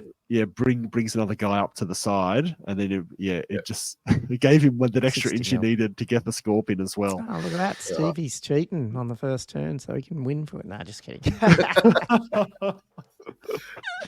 Oh dear, no. It's so funny how just things just like go like that, hey, and then that calls that, and that calls that. Yeah, it's funny. Yeah. What else happened on the other side? Which sort of just pushed up. The Ruby Ring just like killed half of the Peg Knight unit on that side. Like I was down to 1 Peg Knight out of 3 to start. What's their save? I think it had one wound left as well. It was brutal. Wow. There's a 3-up save, and then you get the 5-up. No, you're getting a 6-up ward. 6-up ward. 3-up and 6-up. Yeah. He rolled like 9 hits and wounded with most of them, and then I think I was fluffed the armor saves. So I took 5 wounds. So he said the same. He was like, "Oh my god, I've never seen the Ruby Ring do this much damage before." I'm like, I know. Oh, brutal. So that single peg, I ended up just trying to charge him in. I think there was this lone scorp, and I'm like, I think I just put him into the lone scorp. Although in retrospect, based on my later games, I was like, these things are tough. So it's probably I should have just hit him in a corner and try to conserve the points.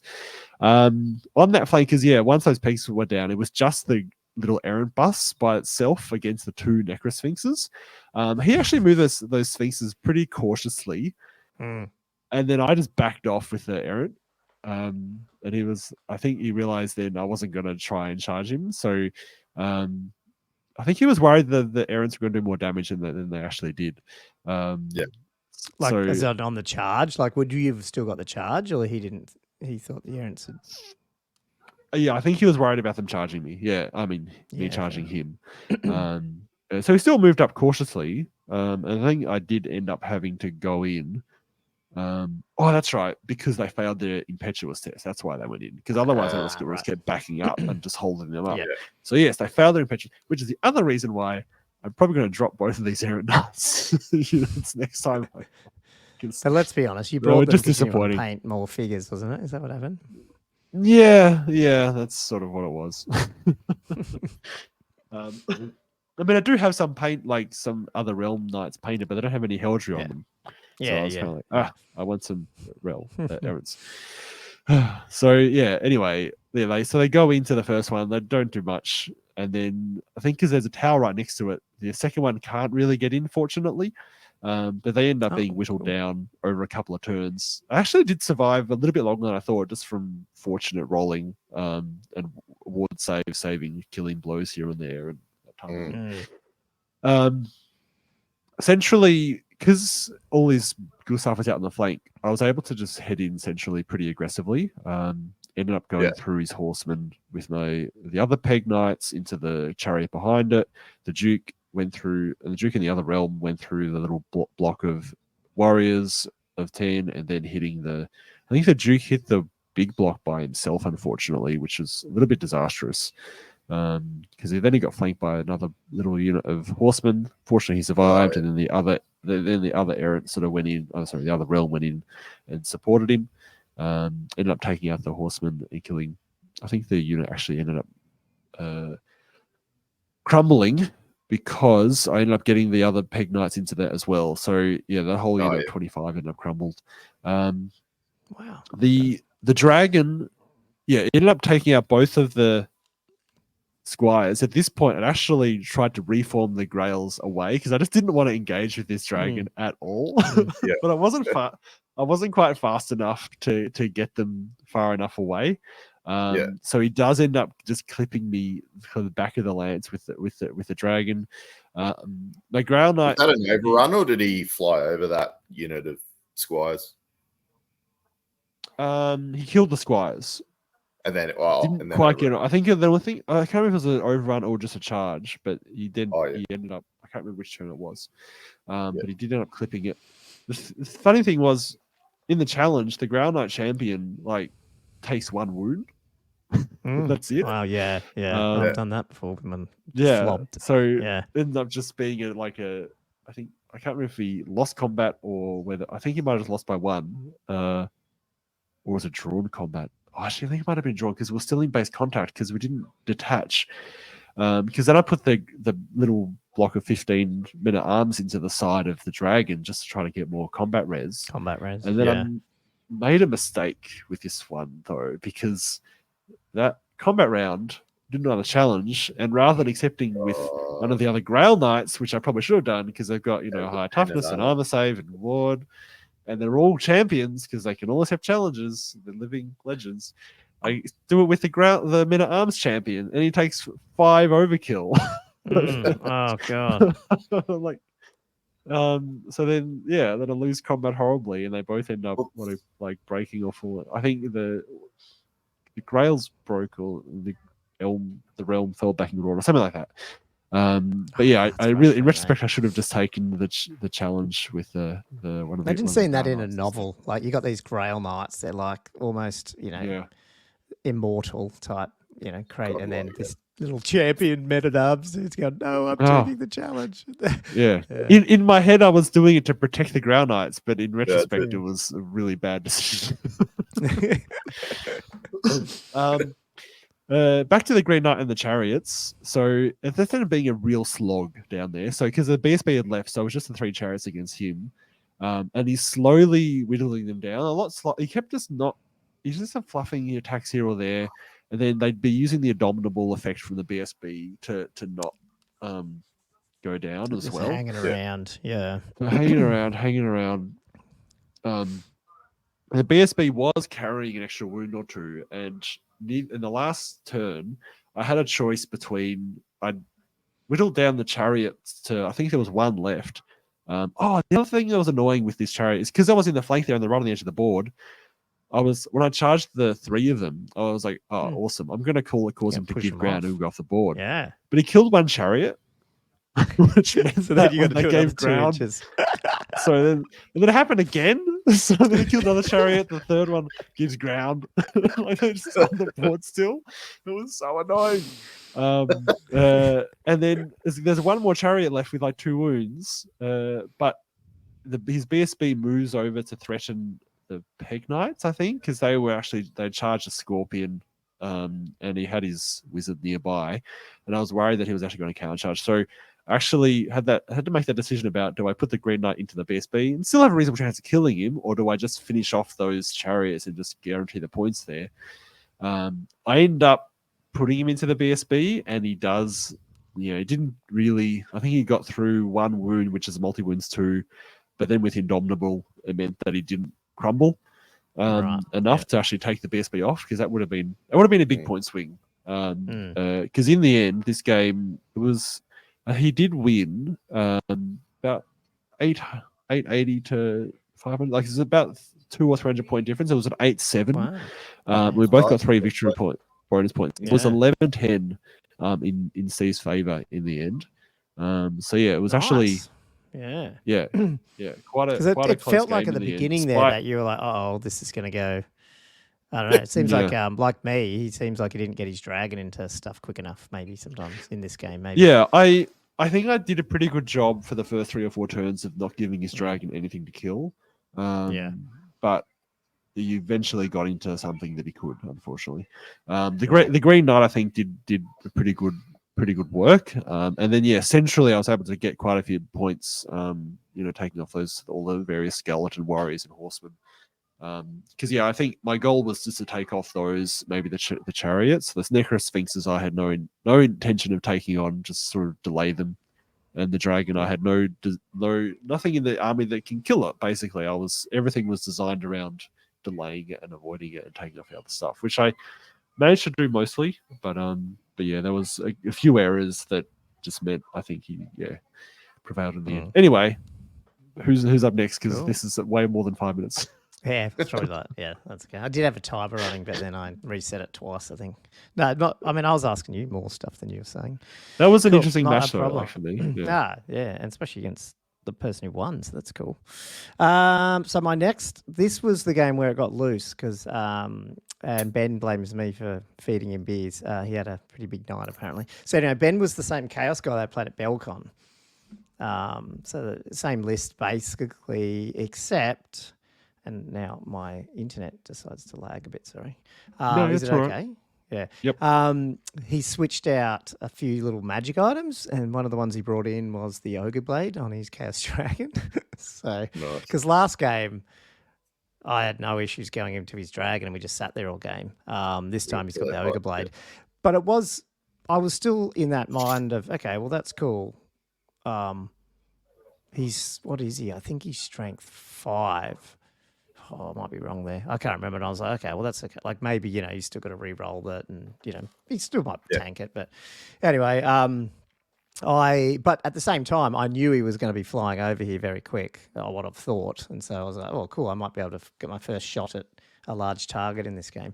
I'm just trying to remember where we actually went from there. Hang on. You can see the deployment there. He's basically got a Dragon Ogre out on his left, and then he's got he's got Corn Knights, just normal sort of Chaos Knights. His Dragon hiding behind a forest, and then more Corn Knights. I think they were the Corn ones anyway. another dragon ogre and his wizards hanging around in there as well on a steed. And then some more dogs. He has another, maybe he did take out the other unit of dogs. I can't remember. And he's got chosen knights and then another dragon ogre. So it's just like, cav, dragon over cav, dragon over cav, dragon over, and then the dragon flying around. And I knew from last game that I was like, well, yeah, my Necrosphinx, if I can get in combat with, the knights or the dragon ogres, whatever, he'll eventually eat stuff there. That should be okay. But the whole thing is, how can you delay those knights from just smashing through too quick? Like, that's sort of what I was trying to do. And then see where his dragon went. But what ended up happening, like in my last game, is I can't remember what I was doing. Like, I probably, in hindsight, yes, I should just put my Necrosphinx. Right. Oh, this is the kill yourself. Yeah, this is the one where you can get a turn 1 charge off if you're really aggressive with deployment. That's right, isn't it? Because this was you deployed 15 inches up. And because of that, I deployed my Necrosphinx like further back because I didn't want to get charged. I wanted to dictate the charge. But of course, what happened is he didn't totally come up as fast as I would have thought, and so it was a long bomb charge. And of course, my Necrosphinx, because this is what happened last game when I tried to charge Dragon or whatever, my Necrosphinx, he fled with something, and then I tried to redirect, and I'm like, he just was stuck for a turn again. I went, damn it. No, I didn't try to redirect. There was nothing to redirect. It was the dogs, and I was like, I should have been more. Well, it was hard. Like, I just. I don't think I knew at the time how far up he was going to be or not, which is a bit annoying. And then, but basically, I was just trying to block up those guys, and they're corn, so I was just trying to make them like charge away from my big block with my chariots and my horse archers and stuff like that. And his dragon just went behind a forest heading towards my dragon, but he was not coming near that poison block, and this is what I found all weekend. So useful if no one comes near it. I actually I can't remember if I got the charge off or he got the charge off on his dragon on his, this is probably like turn 3 or something, or turn 2. My scorpion went in there. I think it was my scorpion. I think I went in. I can't remember. Yeah, because my dragon went into the chosen, and my scorpion went in. I was just like, I'm going in and hopefully I roll 6. That'd be so funny to monster slayer off his dragon with a scorp. It's funny. He only did 1 wound back to me, and I actually did hang there for a little bit. But, I mean, chosen are good, obviously, but my dragon just whiffed, man. I killed like 1, I reckon, chosen. Just got stuck there. Yeah. So the next turn he wiped my guy out and then got a flank charge into my dragon. I was like, oh, this is going to hurt. And then he proceeded to get 3 wounds through, even with the thingy, and rolled like on the ogre blade, like a crap ton of wounds. And my dragon died in like turn 3. Wow. I was like, oh, shit. Oh, this is going bad. And then he went into my Necrosphinx with the dragon. And then, he's, as a result, it only killed he's lost like 1 or 2. He's lost 2 chosen at that point.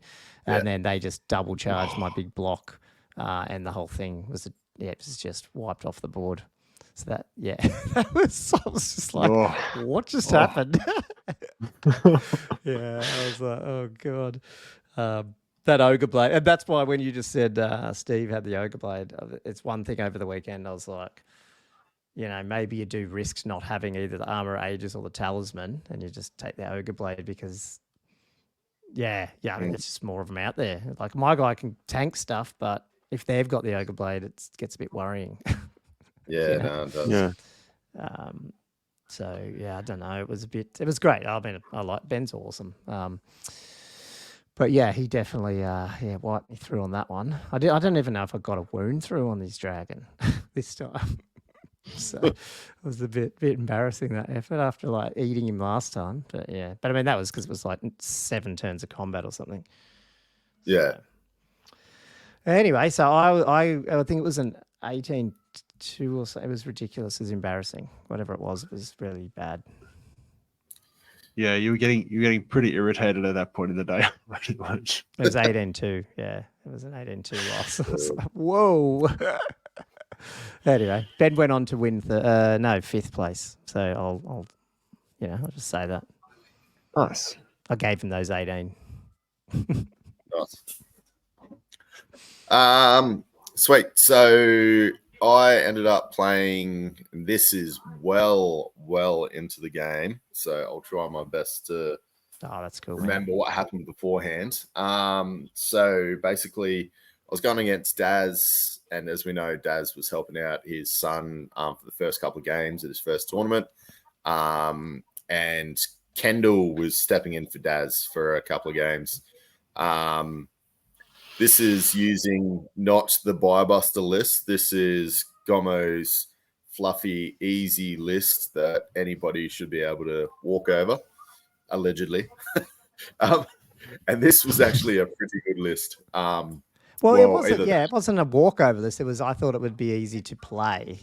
Yeah. I was just joking around. Yeah, easy to play. But yeah. Nah, Kendall, man, he gave me a lesson in humility. So anyway, coming off a quite a big win, I went into this game not confident, but obviously, or actually, if anything, you kind of like top tables, you're a bit like, oh shit.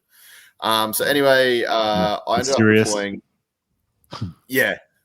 Left to right, I had bats. I had my unit of dogs. I had my unit of blood knights with my BSB in there. Then I had my ghouls. Then on the right, I pretty much had all my monsters together. So I had my what was it? My bloody Ghoul King. I had my Terrorgeist. Did you put that as a reserve thing? Oh no, because this was the flank one, wasn't it? You had to choose a flank force. Yeah, this was. Oh, I think we actually just played this as a bloody. Did we do the flank battle? One? I'm trying to remember how we even did it. No, I think we did do the flank one, but I don't know if we actually rolled for it in the end. I forget. But anyway, was this the flank one? I thought this is the breaking point, wasn't it? No, this is Breakpoint. Yeah, this was Breakpoint. Oh. Yeah. Oh, so it's still the same flank one. Oh, so, yeah, sorry. That's the next round. Yeah, yours game too. Yeah, sorry, shit. Yeah. Sorry, this my is still fault. Game Josh 2. was first. Yeah. Sorry. No, it's all good. Yeah, and then I had all my monsters on the right. So basically, he took first turn. He had on his right, he had a giant unit of goblin archers with 2 fanatics in them. He had a block of just behind the hill in the center, the big block of black orcs with like, I don't know, static combat res a gazillion, like 6 or 7 or something stupid. He was then running another goblin unit with 2 fanatics in it. So sandwiched between the black orcs. He was running a mangler squig, which he had just next to his black orcs as well. Next to that, he was running a unit of boar boys. And then on his very left-hand side, he had his wyvern and his giant. I think that's everything he had in there. And basically, he had like a bunch of, like he had a level 4. Well, you know the list, level 4 and a boar. On a boar. And then there was another level 4 orc shaman in one of the... Yeah, I think it might have been a level 3 orc shaman. Oh, yeah. On the boar and a level 4 wild magic night goblin or something. Yeah. I don't think he was allowed to take 2 level 4s or something. Okay. So, yeah. So yeah, anyway, he basically he pretty much moved forward with everything. He sort of, maybe I should look through it a little bit more, but he sort of baited me a little bit with his boar boys. I didn't know if he was going to hold or not, just on my left flank.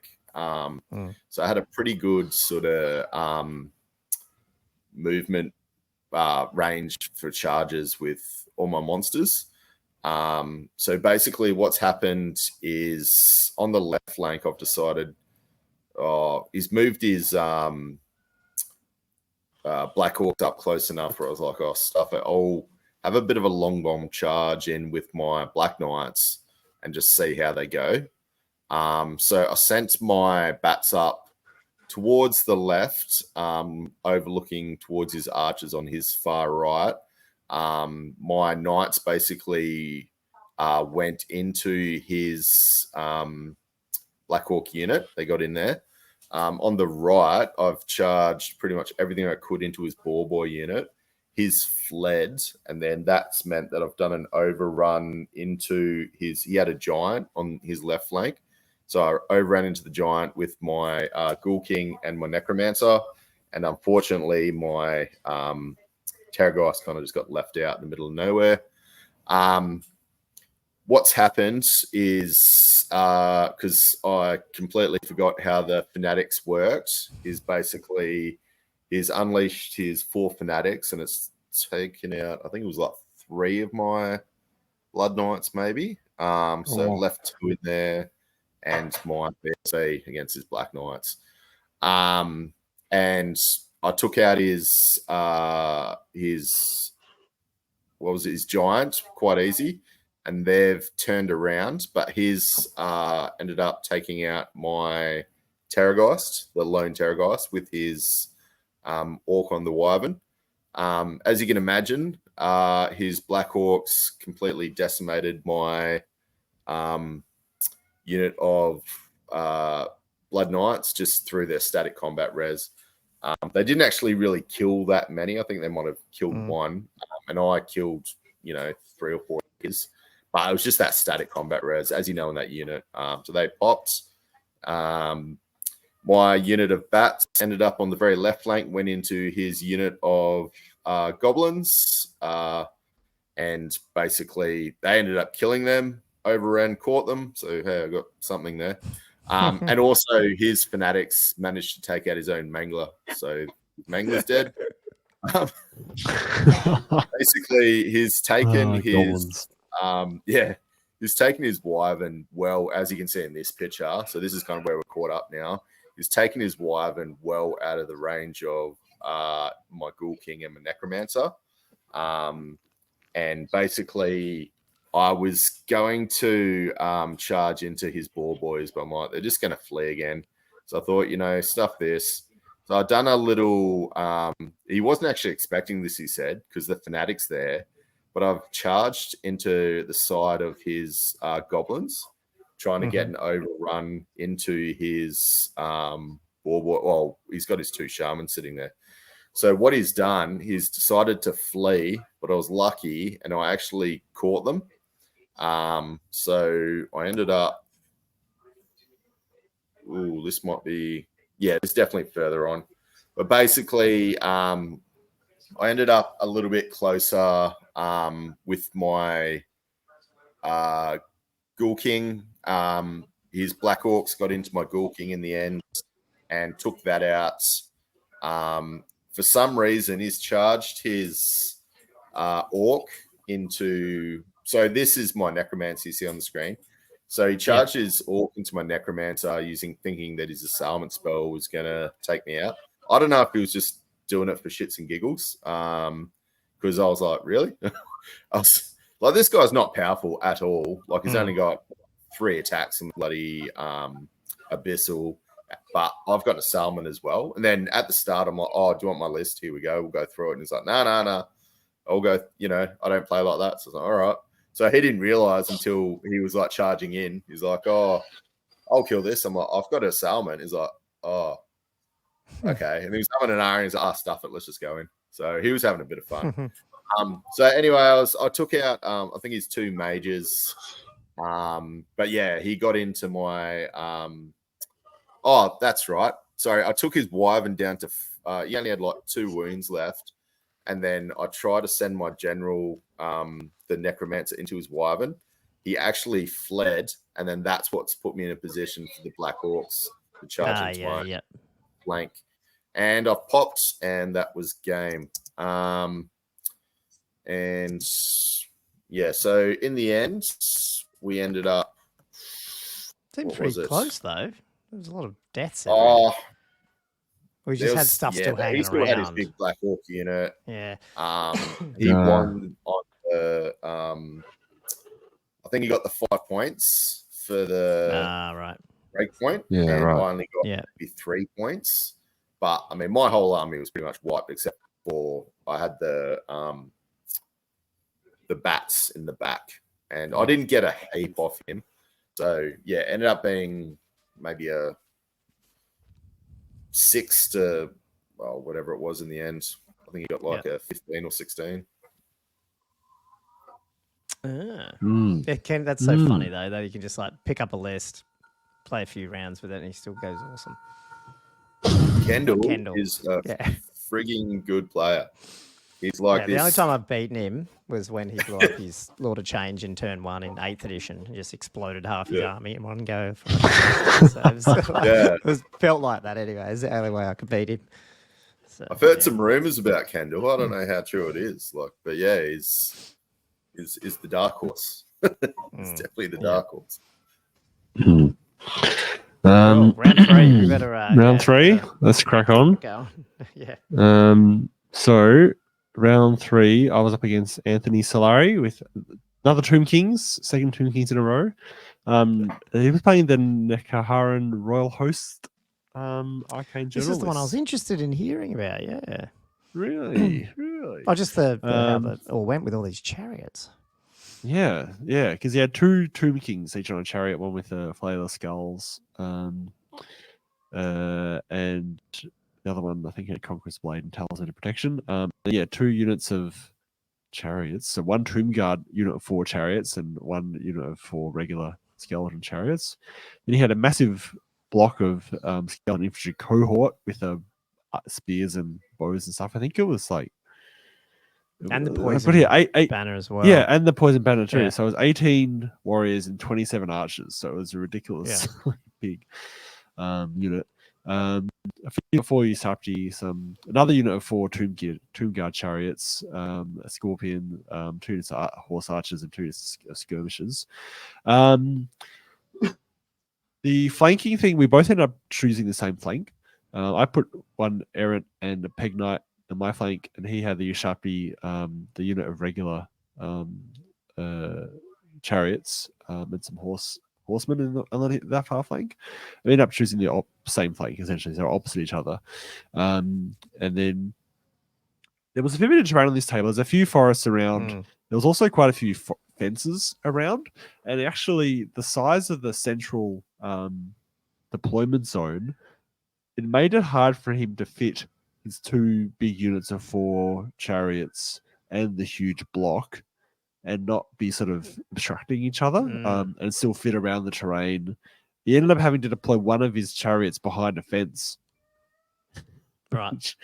What's the rule? You just extra dangerous terrain when you go over it? It's not that punishing, really. Yeah, if you fail on a 1, because the chance of failing is still the same as any other dangerous terrain. But if you fail, you do take D6 wounds rather than 1. So it is bad if you fail it, but the chance of failing isn't.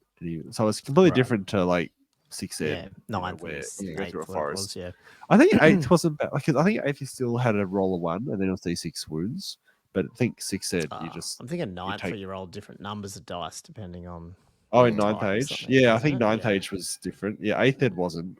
9th age, and I think 6th ed, you take D6 strength 6 hits, like just automatically as soon as you hit a forest. So it's just like chariots explode when you hit a forest. Yes, they do.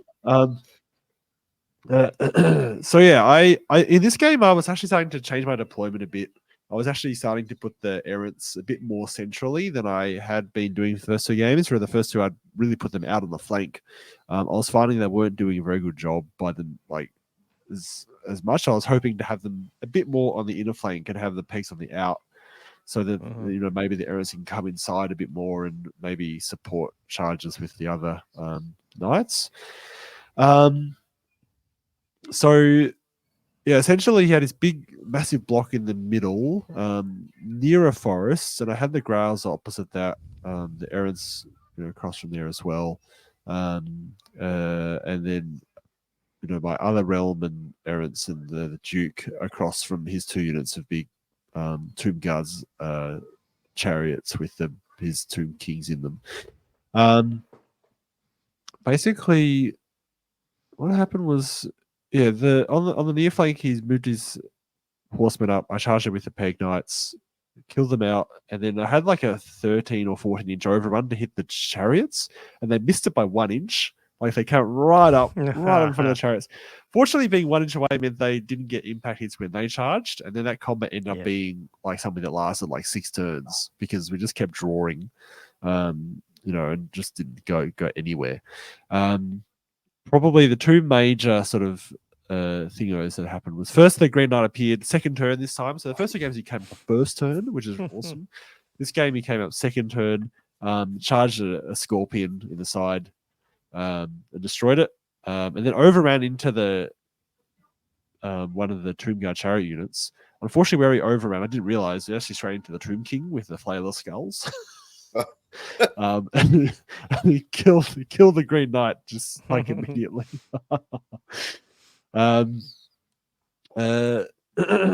Fortunately, he did come back alive, the Green Knight, and I ended up charging that unit again. So the errants had come through a unit of skirmished bowmen and overran into that unit of chariots.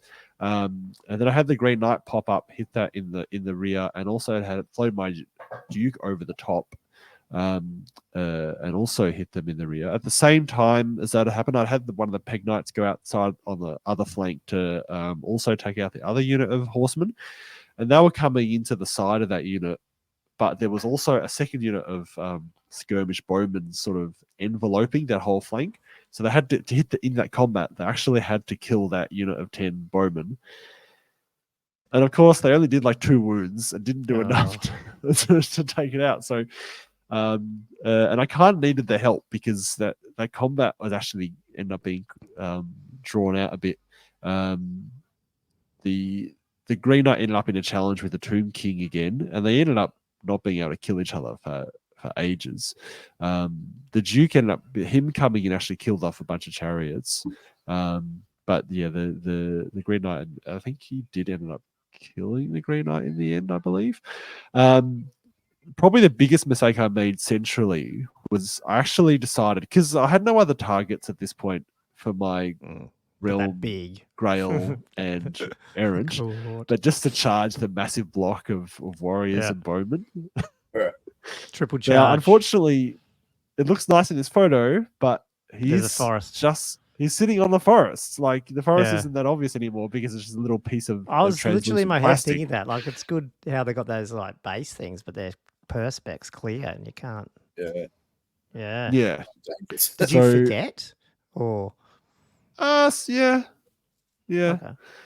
Yeah, I did. So, but by the time we realized, because he didn't know the implications of this either, me going through the forest. Because what happens when I go through a forest, Colin, is the lance blunts. Okay. Well, I didn't know that either. Okay. Yeah, it's massively important. So the Grails didn't blunt because they didn't clip the forest, but the Realm and the Errant both clipped the forest. So I went from both those units had half their damage output essentially. Which, if I'd known that ahead of time, I probably wouldn't have gone in. I would probably just been like, "Oh no, I'm just going to do it." So how did you find that out? Were you just looking up rules for forests? Did you check? Well, no. I sort of knew, but I'd forgotten it was a forest, and then as we were lining up, like we were moving everything in base contact. So I'd done all the rolling. I'd already moved everything in.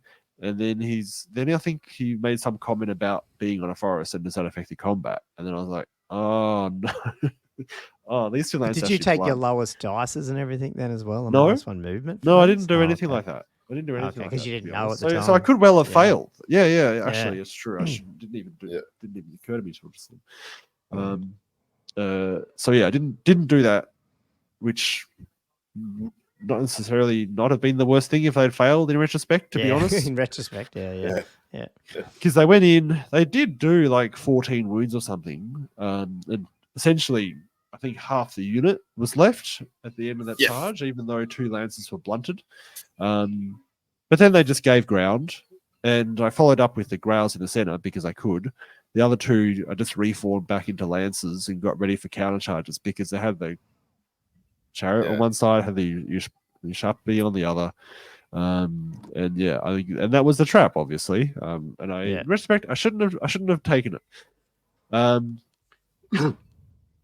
So the chariots do hit the realms. So they do take them out, and they reform to face where the Green Knight and the Duke are.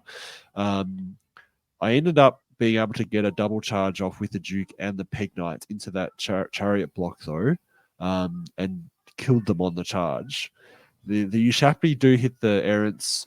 The errants sort of hold, which I was surprised about. And then I had the Duke overrun through the chariots and actually just missed hitting the Ushabti the first time.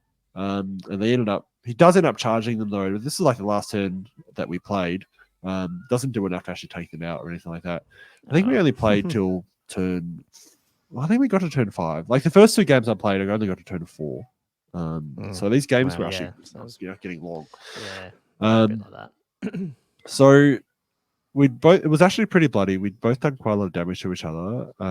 What did it come up to?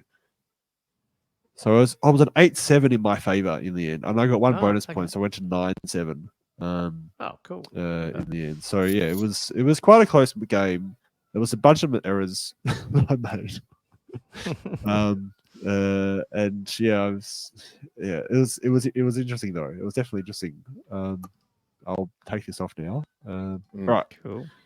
Awesome. Well, you guys are going good, and I haven't even won a game yet. I played Scott Weaver. I think that's the name of his name. I played him last Castle Assault. We got through like 4 turns on this one too, so that was a bit slow. This one was the flank one where you picked a flanking force. And at one point I probably should have thought a little harder in my head. But I was considering, like in my head I went, he might put like one of these, because he's got 2 terror guys. Sorry, he's playing vamps, but he's got like mortuary cult little allies, which I don't know. We weren't sure even if that's allowed, because he was talking to me about this. I can't remember if it was after or before. I can't remember. But we're trying to work that if you could. Actually, was it Scott telling me? I can't remember. But it's not totally. I don't know. Do you guys know if Grand Armies, if it says you can take Tomb Kings, can you take the Infamy as a ally? I don't know if you can. Like, I mean, obviously it was allowed, so it didn't matter. But I was like, oh shit, I didn't even know. And he was, I know it was Scott, because he was saying, if he's not, if it comes out that he's not allowed, he just basically switches one little thing, because he actually hasn't taken. It's not even switching. Sorry, he doesn't get a rule that the mortuary cults would get for the Scorpion, but that's about it. So it didn't really matter. But yeah, it's just actually interesting to know what the rule there is, because we couldn't work it out. That's a good question. Yeah, I don't know. Yeah. Anyway, he ended up, short story, he had a couple of units of those direwolf things. He's got a Terrorgeist. He's got another Terrorgeist with the Ghoul King. And of course, Andrew's scared me on this guy, because I don't know. I should have checked his list better. I thought he had the Ogre Blade, but he didn't. But the whole game, for the game, I thought he had the Ogre Blade. And then he had like unit of zombies, which ended up growing to max size. He's got his Necromancer and a little level 1 in there, or 2 or something. Then he's got Graveguard, some bat swarmy looking things. I can't remember what they were. I think they were bats. And then he's got skeleton, basically a little unit of Tomb Guards, poison archers with a scorpion. Basically, that's sort of like the mercenary unit, whatever it's called. But yeah, he chose to put both Terrorgeists, because he's the dude on the Terrorgeist isn't his general, so they went on the flank, on his right flank, and which was sort of good, because I'd chosen my like Necrosphinx and Horse Archers and something else. I think it was a Scorpion or something out there. But I do remember, like before the game, I was like, oh, if he puts, because most people put monsters sometimes out the side. So I was thinking maybe, but then you've got to, with this one, you've got to choose ahead of game if it's the left or right. And I thought if I put my skeleton out on the left or something and he goes to the right, then I'm never getting that. So I just put them in the middle. And it ended up being, it ended up sort of like this. But then, he sort of, it was cagey, didn't come too hard. And then, where was it? We were sort of just having this, standoff for 2 turns over there where that wasn't, who's going to charge what, whilst he was raising zombies and slowly moving up. And I was just like, I was out of range of, like, I was shooting at stuff, but it's like undead, like you shoot them and they just come back. Yeah. And so I really wanted, and I'm very drunk by now. So I'm like, how can I make that guy? And I thought he was an Ogre Blade one, dude, for a start. And I thought, how can I get at least one of these Terrorgeists to come over to my big block? And so I just went, this is probably not going to work, but I'm going to give it a go. And I don't have a picture of, I do. This is the picture, right?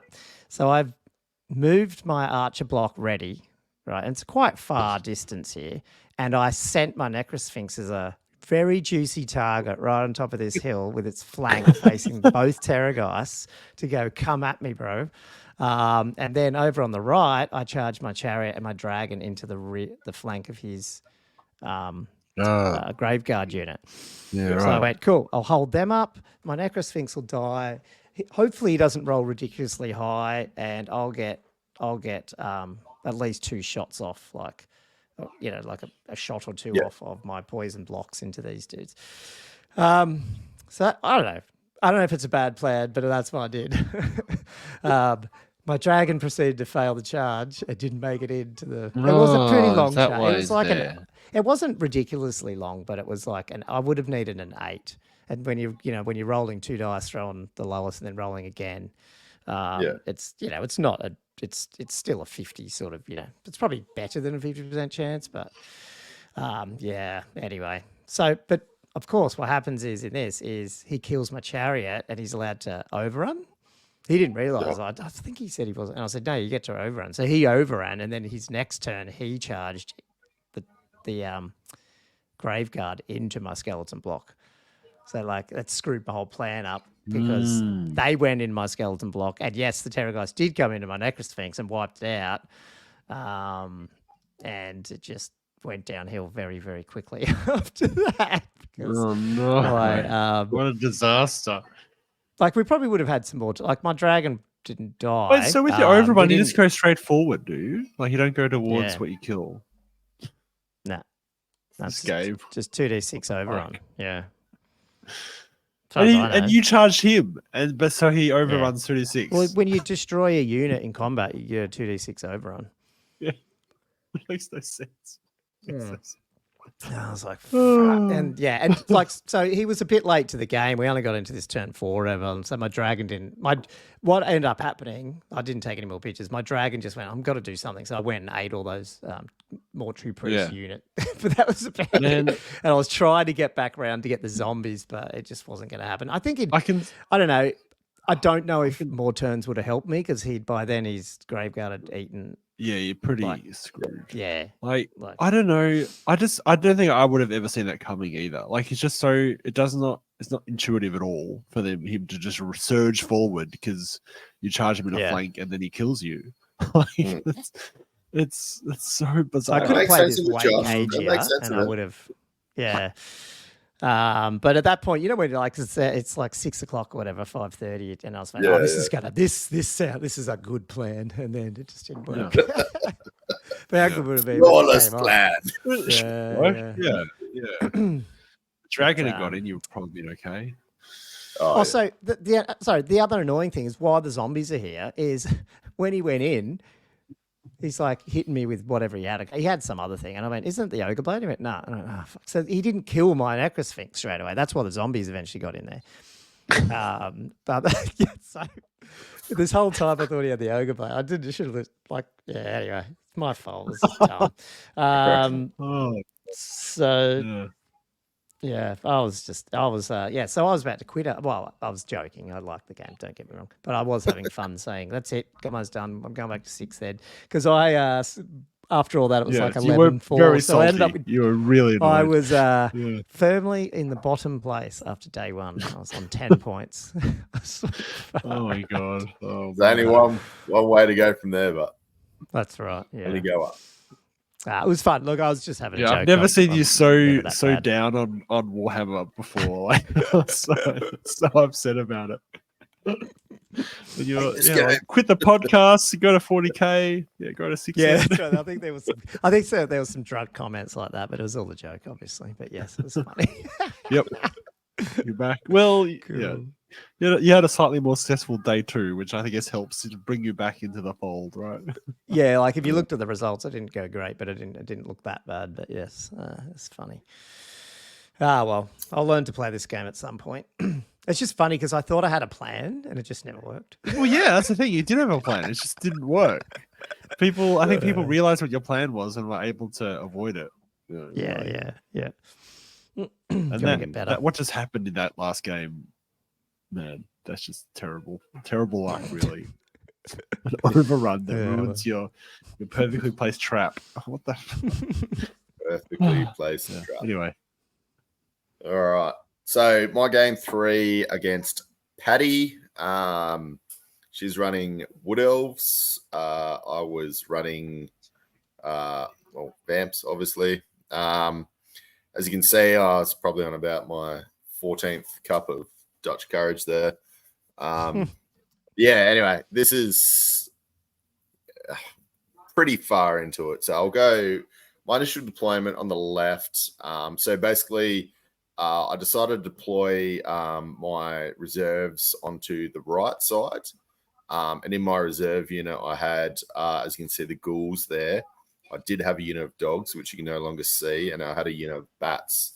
I just wanted something that was like I could move back towards the center and stuff that wasn't too expensive. And then in the center, starting from the left, I had bats, my unit of bloody Blood Knights with the BSB in them. And then, as you can see, I had my 3 monsters together. It was turn 1. I've pretty much moved up as aggressive as I could. Actually, Patty might have even got turn 1. But basically, on the right-hand side, she just went to town, just shooting everything. So my direwolves... I'll go through her list. I didn't go through this. So on the left, she's running a unit of... what are they? The Glade Riders. I think she had 8 in skirmish formation. Then she was running 10 Glade Guards with the arrow, whatever they are, the arrows that give you like -2 AP. They're so Bodkins. Bodkins. Yeah, so good. She was running a level 4 wizard or mage on a Warhawk with the item that basically you get like an extra dice to dispel, and so it's like 3d6, pick the highest 2 to dispel. It's so good. And also she gets like an extra 3 inches to cast or dispel. I think it's the cast maybe. So good. Yeah, it's That's especially good. what being as mobile as what she is. Yeah. She had that funny looking tree thing. Well, it's not really tree. A funny looking thing in the middle, really colorful. Is a tree man. She was running the dragon build that was very defensive, really hard to kill, and obviously the ogre blade. She had a bunch of war dancers, a bunch of what are they, dryads. She had 5 what are they, the wild riders, and I think she had like 5 or 6 scouts, the scouting guys. So basically, she's just started shooting me, of course. So I'm just like, oh, here we go. So I threw everything I could up on the right. I'll just do a quick little run through what happened of each unit.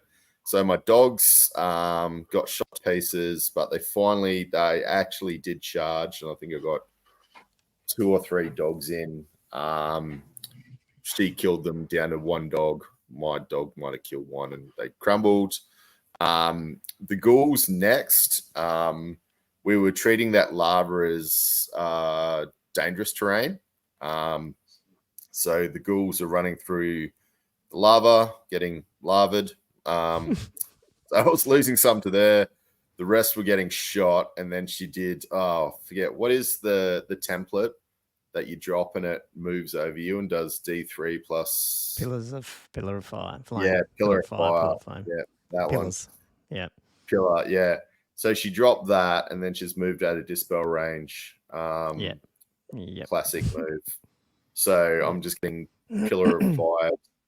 So she asked the question. I don't think you can with Pillar of Fire, but it only basically triggers each turn when it moves, doesn't it? So if you move over, it doesn't trigger again, does it? Like the D3. I don't know what the rule is. Yeah, I don't know. Yeah. I don't know. I think it's only when it moves over you. Otherwise, I would have died even quicker. Right. Is it dangerous terrain or something? Around... Is it something? Yeah, it's dangerous terrain. I was taking the DTs, but it was just the D3+1. Because I was reserved move, I should sort of have it where I'd move onto it. So it had hit me. I'd do the D3+1. Something with the template rules, maybe? I don't know. Yeah. Otherwise, I would have been taking heaps. Yeah. Because I'd move onto it and then I'd reserve move off it. So there'd be 2 lots of moving, if you get me. So I did the double DTs. I just didn't do the double proc of the D3+3, hits and strength, whatever it is. I mean, it's pretty clear. It describes the moving template that touches or moves over stuff. So, any unit the moving template touches or moves over. Yeah. Yeah, well, that's what I thought. Yeah. Yeah. I mean, I think that's rules as written. I don't know if it's intended that way, though. But yeah. Pretty clear. You can see I've moved the bats board to try and block the tree man because, as you can see, I think she gets, because I've moved forward and I gave her quite a long bomb charge, but I didn't realize, I think she gets like a bonus charging out of a forest or something like that. So she ended up with wood elves. Yeah, with wood elves. So she ended up in contact with me. I wanted to try and scream into her and possibly, see what I could do there. With the two screams, I attempted. She gave me a charge, and I attempted it with my into her Wild Riders with my Blood Knights, and I missed it by like an inch. So of course I stumbled forward, but luckily I do have. They did it. Yeah, well, she's charged in, but I'd counter charge, so. Cool. Yeah. And my bats basically went over and charged into her up the top. You can see her scouts. So yeah, out of that, I'll go to the next. This is well far down the line. So she's basically taken out my dragon. So this is the problem lot. Sorry, not my dragon, my Terrorgeist. So the Ghoul King's not too bad, but he just can't hold. And the problem you've got is like he's got a 6-up, 5-up, like the 5-up regen, which it's not the worst in the world, but everything you take on your regen, you're going to take as combat res. Yeah. So I mean, especially multi. And he's fast and everything, isn't he? But against elves, doesn't make a difference. Oh yeah, no, I had no chance. I was like hitting her on, so it was like -1 weapon skill, -1 to hit. So I was hitting her on 5 challenges. Yeah, and then this was the thing as well. I don't know if it was this game or the game before where I brought up the hatred thing for my mount, and they said no, you can't do it. Yep. And I asked, I think I asked that's a good point, actually. And Patty's good, as well. Yeah. And everyone's like, no, you can't do it. And I thought you could, but anyway, in the speed of play, pretty sure you can. Yeah, well, that's it. I mean, looking at the rules, you can. So it's only magic items and stuff that don't fall to your mount, hey. But if you've got hatred, it's on the model. Yeah. Unless explicitly says not, it isn't. Do you know what I mean? Like there's rules that say this is only the mount, this is only the rider. Yeah. Because it's only like for 1 round of combat, but I mean, it could have helped me because I think my Terrorgeist was like hitting on 6s or something, so he wasn't having a good time of it. Anyway, a dragon blew up. She took out my lord. Sorry, not my lord, my necromancer, and of course everything starts to crumble. I got my you can see my Terrorgeist into her tree man, and he ended up popping pretty much straight away, just from crumble. Everything up the top was dead. All the ghouls at this point in time, they didn't do anything. And then she got a charge into my Blood Knights, who took out the Wild Riders, then charged into the Dryads. Then she fled, but I was able to catch them, I think it was. So I took out all the Dryads. They turned to face, and then she sent in her dragon, and bye-bye, Blood Knights. Game over. So, yeah. Game over. That's all she wrote. So that ended up being like, got like 3 points or something out of that, and she got 20 odds. That's like my dead pile. So yeah, that is that. Nice. Fun. So yeah, like I said, I was on 10. What are you guys on after that? Day 1. 23 plus. What are you bringing up the game, Josh? That is. Well, 32 or so, I think. Not too bad. Before we go into, because we went out, didn't we, on that night? Yeah, We ended up having. Well, you and I ended up having Egyptian. Egyptian. It was very Tomb King themed. Yeah, it was very Tomb King. I was going to steal. I was making a comment. I was going to steal some of their paraphernalia, but no. Yeah, it was good.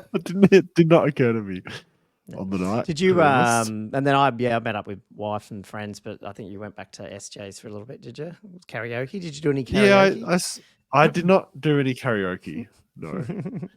Kieran was trying to get me to do something. He kept suggesting it. I was like, no, I maybe wasn't drunk enough. I was actually trying to sober up so I could drive. Yeah, home. that's right, because you weren't staying on Beaumont this time. Yeah. So I was kind of, I had nearly enough alcohol to consider singing. So I hung around.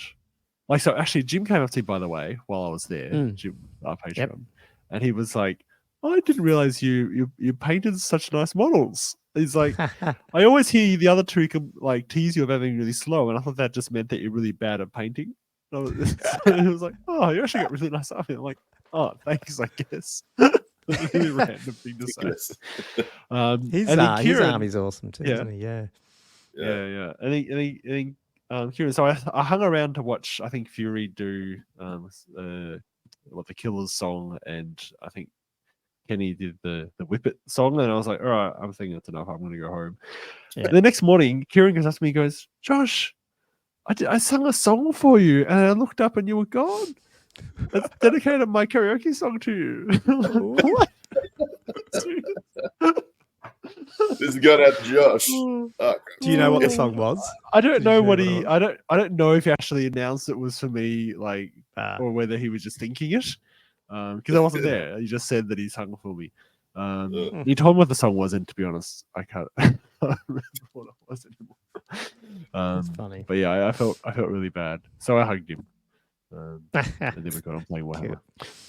Anyway, so that's a little detour. So, game 4. So next day, feeling more Tomb Kings. More Tomb Kings. Tomb Kings in a row. Third. Yes, third 2 Kings in a row.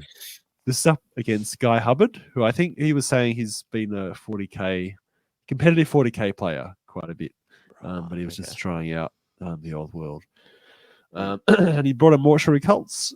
So even though it's 3 Kings in a row, at least it's been a different list archetype each game, which is nice. So yes, this one had Arch Necrotecher, High Priest, Mortuary Priest, and a Prince. And they're all sort of hanging around a big block of 43 skeleton warriors with spears and the Sigil of Centuries. And then he just had a bunch of chaff, a couple of units of skirmishers, a couple of units of one with spears and one with bows, and 3 scorpions, 2 caskets, and 2 catapults. So yeah, quite a different list, as much as I'm playing 3 Kings in a row, each of them have been fairly different from each other. This was definitely a leadership debuff list, though. Yeah, this is this is all to at least. Yeah. This is definitely all about it. And the scenario we're playing the diagonal scenario, the meeting engagement. To be honest, neither of us actually looked this scenario up in the book itself. We just saw the deployment and we're like, oh yeah, all right, that's all the info we need, and we just played it. Had no idea you had to roll a dice and check if it actually come on the board. Oh, right. Okay. No idea. Cool. The reserve. If I'd looked it up, I would have realized. But yeah, so we didn't actually play the reserve thing. So everyone was on the board turn one, like as if it was a normal game, which I guess is fine because we both played it like that. So yeah, no one got disadvantaged. It's fair no, enough. there's no disadvantage from that. So there was a reasonable amount of terrain, and just the way it was diagonal, there was a few blocks of impassable terrain, which actually set up there was probably 3 main thoroughfares of charge lanes, I suppose. He had his main block between the 2 sort of middle ones, I suppose, and his skeleton horsemen with spears just off to the side of them. He had his skeletons on the near flank, opposite my peg knights. I had my one errant across from his massive block with some men at arms next to them. Then the Duke and the other errant as well. And then on the far flank, I was sort of heading towards my realm, and then Grails, and then the other peg knights in the far corner. And they were opposite his bowman skeletons. And then he had his skirmish skeletons sort of in the back, sort of protecting the two catapults and the 2 caskets. So this is a game where I felt like the block, he wasn't going to do very much with that block, that could hurt me, and it was all about the caskets, the catapults, and trying to get rid of his mobile stuff. So his spear horseman actually came out and charged my men at arms, and I was able to just counter charge it with the errant, which did put those errant units sort of right up, sort of facing towards his massive block. So unfortunately, these errants, because they're impetuous, I didn't have enough control over them. I did chaff this big block with the squires, and actually, if you see at the start of the game, I actually had the squires in front of the errant, so that they couldn't do an impetuous test for at least that turn. But the next turn, once the squires have been mown down, I think I failed each turn. I would fail one impetuous test because I was just never going to put them both into this block, because I think this block, there's no way I'm taking it out, especially just with little errant knights. And there was not much value for it, because it's just a massive block of warriors with 1 2 king. So I felt like I was better off just, making him focus on the 2 errant and men at arms just by being there, because those errant knight units are only 130 points anyway. The men at arms are only 77 points. So even if he does end up getting them, I haven't lost that much. Yeah, I don't want him turning around and trying to do other things, because actually, I flew my Duke right over the top, to the other side of the block in the blind spot and facing towards all his caskets and stuff. He did get some leadership debuffs off on it. I think it was at -2, and second turn he managed to get some casket shots off on the Duke. I think that was his big plan, was to hopefully just take it out before he could do any damage. And I was fortunate because I think I failed the first one by 1, and I failed the second one by a couple more, and I ended up with 1 wound left, which was that's not how the casket. lucky. But it does the D6. It's not the leadership. It's not how much you fail your leadership by, isn't it? No. Oh, sorry. Yeah, no, that was again. Sorry, there was a scream in the following. I've mixed up those. Yes. Yeah. That's to come. But the damage he did from the two caskets was it essentially did. You're 4 tough wounds, 5, aren't you? Yeah. Yeah, so that helps a bit, doesn't it? Yeah, that did help. Still, he was fortunate. He was fortunate to get off the wounds that he did, I think. But it was quite scary. The weird thing in this game, though, because so he's moved up. He's in a good position. He just survived them, so he was able to charge one of the caskets.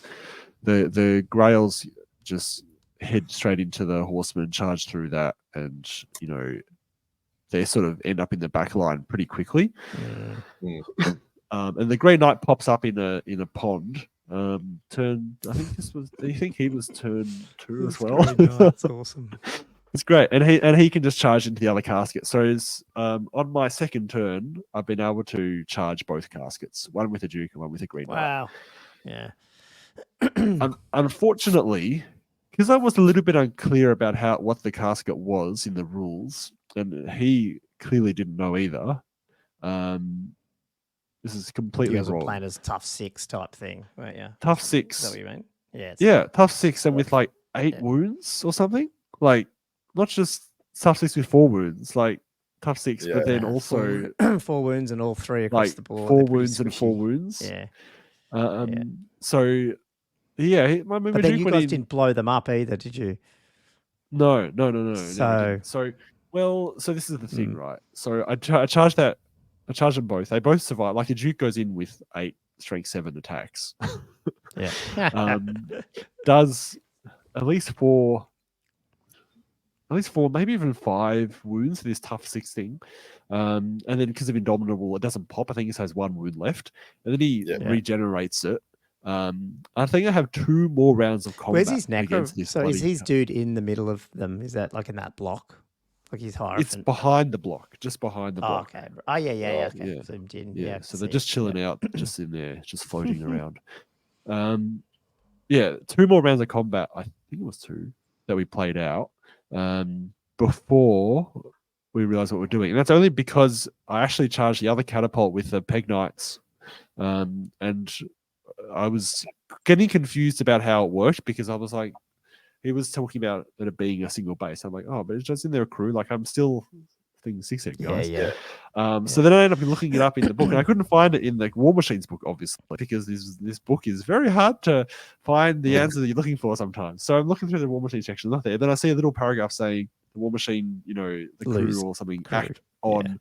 You go to this page to then that's the rules for the crew. I'm like, okay, so I think it's in the troop type section or something. So I go in there and I'm like reading through it. I'm like, oh, okay, so it's just one base. Yeah, the crew is just essentially decorative. That's fine. And then I read it's like, oh wait, if either the crew or the War Machine lose all their wounds, then it's dead. And then we're both like, and that meant that having just played out the combat with the Duke and the casket, we just popped it, and then we're just like, okay, well, I'll just charge the Duke then into the other catapult because I would have obviously done that, and I probably would have done a turn earlier than that if we realized we were completely playing it wrong. I mean, it's a pretty major error, really. Like honestly, the casket should not be that hard to kill, right? They used to be tougher in other ones, but it's not. That's what I thought. Like I didn't really question because I knew that like it was quite an immobile object. In the past when I played it in 6 head, like I thought, so I thought there was some rationality to it. The good thing about but I'm still surprised it survived the charge. Yeah, well, if he wasn't shooting the laser beam, sometimes if you get that -1 to hit, or in my case, it used to be the -2 to hit. I know Andrew's sat against it a couple of times with his dwarves because it's like -2 to hit if you got 2 of them next to each other and you get the light of protection up. But yeah. And the other really big error that I made in this game was in the first turn, I put my prophetess down where I deployed her. It was like 2 millimeters closer to his bowman than my knights. Oh, so he could shoot your person. So he just shot at my. She just like used. 2 mil. Wow, that's getting a bit. But it was obviously closer. Obviously, it was marginally closer. Like it's just something where I just put it down because I'm like, she should be safe just between the 2 lances. But I hadn't really looked at the specific angles of exactly where the bowmen were, and where the knights were lining up. And just because it was a slight angle on one side, and then one lance was slightly behind the other one, and she was in the middle, it just worked out that she was just marginally closer. And then he hits with like 5 out of 10 shots, and then wounds. Like 3 wounds, and then she's dead. And that was the first turn. And that was before I'd moved anything. Wow. Like I was like, so I was feeling a little bit behind already. So that's why I sort of gunned at the caskets and everything as soon as I could because I really had to try to pull things back as I could. Because that was just one of those. Like I keep saying, I feel like I keep saying this every game, but I keep these stupid little errors. Yeah, well, that's the Make thing, it hard isn't it? for It's me. just playing more. Yeah. So Feel better. so essentially, how this, so I ended up taking out the caskets, the catapults. Most of his backfield was emptied. His big block of skellies, did end up sort of pushing through into the knights. They would one unit would flee of the errants and then rally. The other one would then get charged and then flee and rally. But it was all sort of like, it didn't really matter in the end because one was rallied at full strength at the end of the game. The other one was fleeing, so it was half points, but it was still not that many points really. Yeah. So I ended up winning this one again and again. It was like 8-7 on battle points, and we both got 3 victory points. So it was like 11-10. So this is like the third game in a row where it's either been 8-7 or 7-8. Like 9-8 or 8-9. Wow. Yeah. Yeah. Close. Yeah. So these are all really close games. I'm feeling like this point in the weekend, really, I'm feeling like I'm like just slightly like, man, these are I felt like I could have got more out of all of those games. I think if I'd known the rules better, if I'd constructed my lists a little bit differently in retrospect. You're not that far down on that list, do you know what I mean? Like if you'd a couple of those ones where a few more battle points in each game, suddenly you're right up there. Yeah. Which is pretty good. Exactly. Well, we can all hopefully get there. I know you will.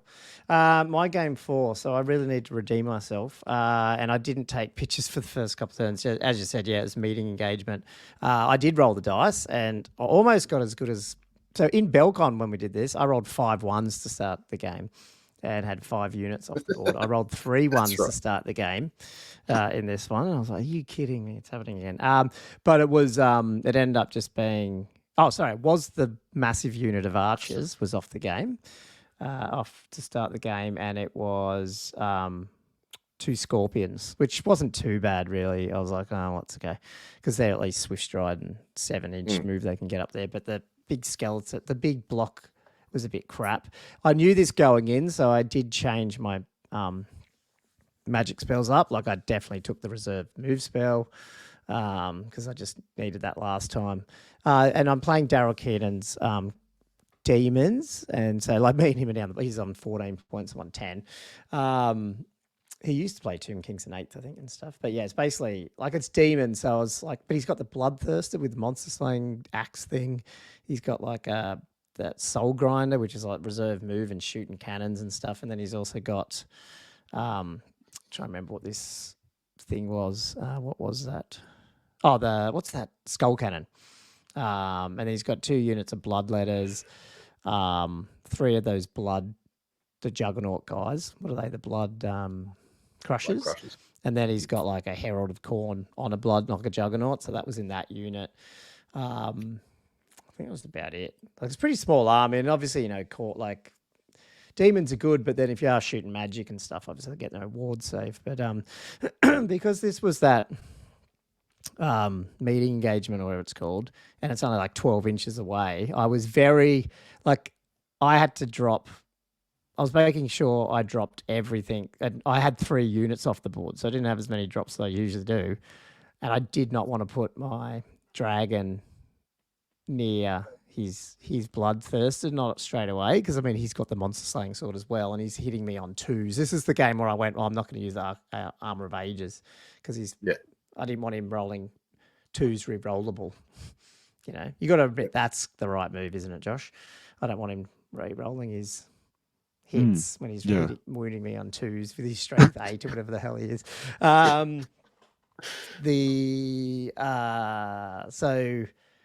But what he did, because he just, he's new. Well, he's not new. He's new to Old World a little bit. He'd put his, you can't really see him there, but his Blood Crusher. This is the matchup I wanted. I knew my Necrosphinx wanted to go into his Blood Crushers because that's just a good matchup for it.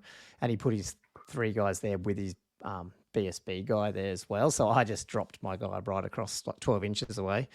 Actually, slightly more than 12 because just in case he got first turn. But enough that I could easily get a fly move in. So that went in. And then on the other side, so I should probably just say I was I was the Necrosphinx on the left, Chariot, and then I put my one casket in a forest, and then just some other random stuff because I didn't take pictures. Because my big block wasn't even on the board, and then my other casket was near that, and my dragon was out to the right a little bit as well. Yeah, farther enough away from his bloodthirster that I knew I had some time. And then on his side, like I said, the blood crushers were across. So from my left to right, he had blood crushers, skull cannon, the one unit of the bloodletters, and then another unit of bloodletters and his bloodthirster. And he had 2 units of flesh hounds, and they were both off. So that was good for me because I was like, oh, they're the fastest thing in his list, and 2 wounds each. They're kind of sort of hard to crack. Like I'd have to throw, good stuff at it to kill him, not just skeletons. But then, it's the other side. So like I've just had my dragon, my other casket, and just all my chaff because I've got my 3 characters running around by themselves because there's no big unit on the board, which has been annoying. I got off my ethereal spell on my Hierophant too, just to make sure he can fly around and stuff.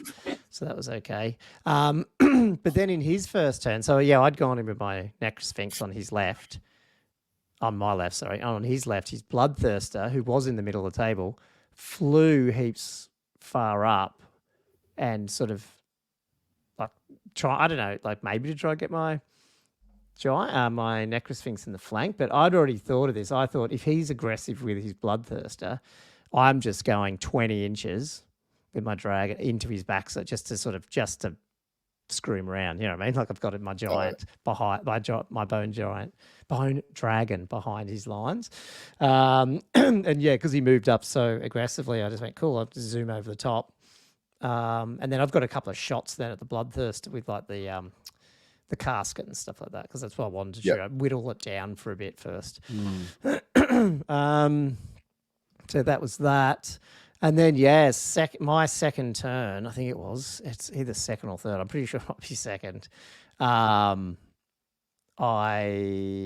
he's really got no magic defense either. It was a bad matchup. Like I got the casket off, and his Bloodthirst is way over the other side. So the rest of his army is quite sort of, leadership 7s and 8s.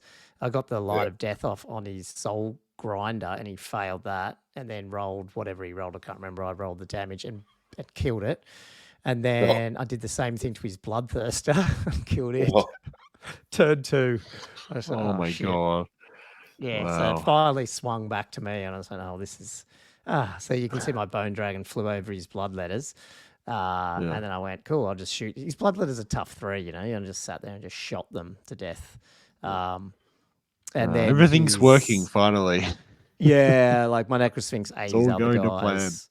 And I just shot. Like I think that might be turn 4 now when my dragon's gone in the rear of his Bloodletters and just destroyed him. Then his Fleshhounds finally came on, and then they got eaten by my dragon as well. So it was just 20-0.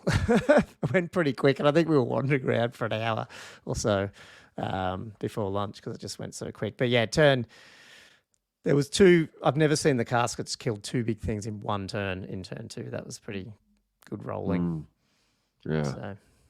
Yeah, it's not much you could What's have a done casket? about that. What's a lot of death? So if you fail the leadership, it's D6 plus 3, strength 6, no armor save, no armor or regen, multi-wound 2. So there is a leadership check. I think that's what confused me as well, because I remember doing leadership check and then taking a wound. So that's what it is. There's a leadership test, and if you'd fail it, it's just D3 strength 3 minus 1 AP hits or something like that. So it's not as bad. Yeah.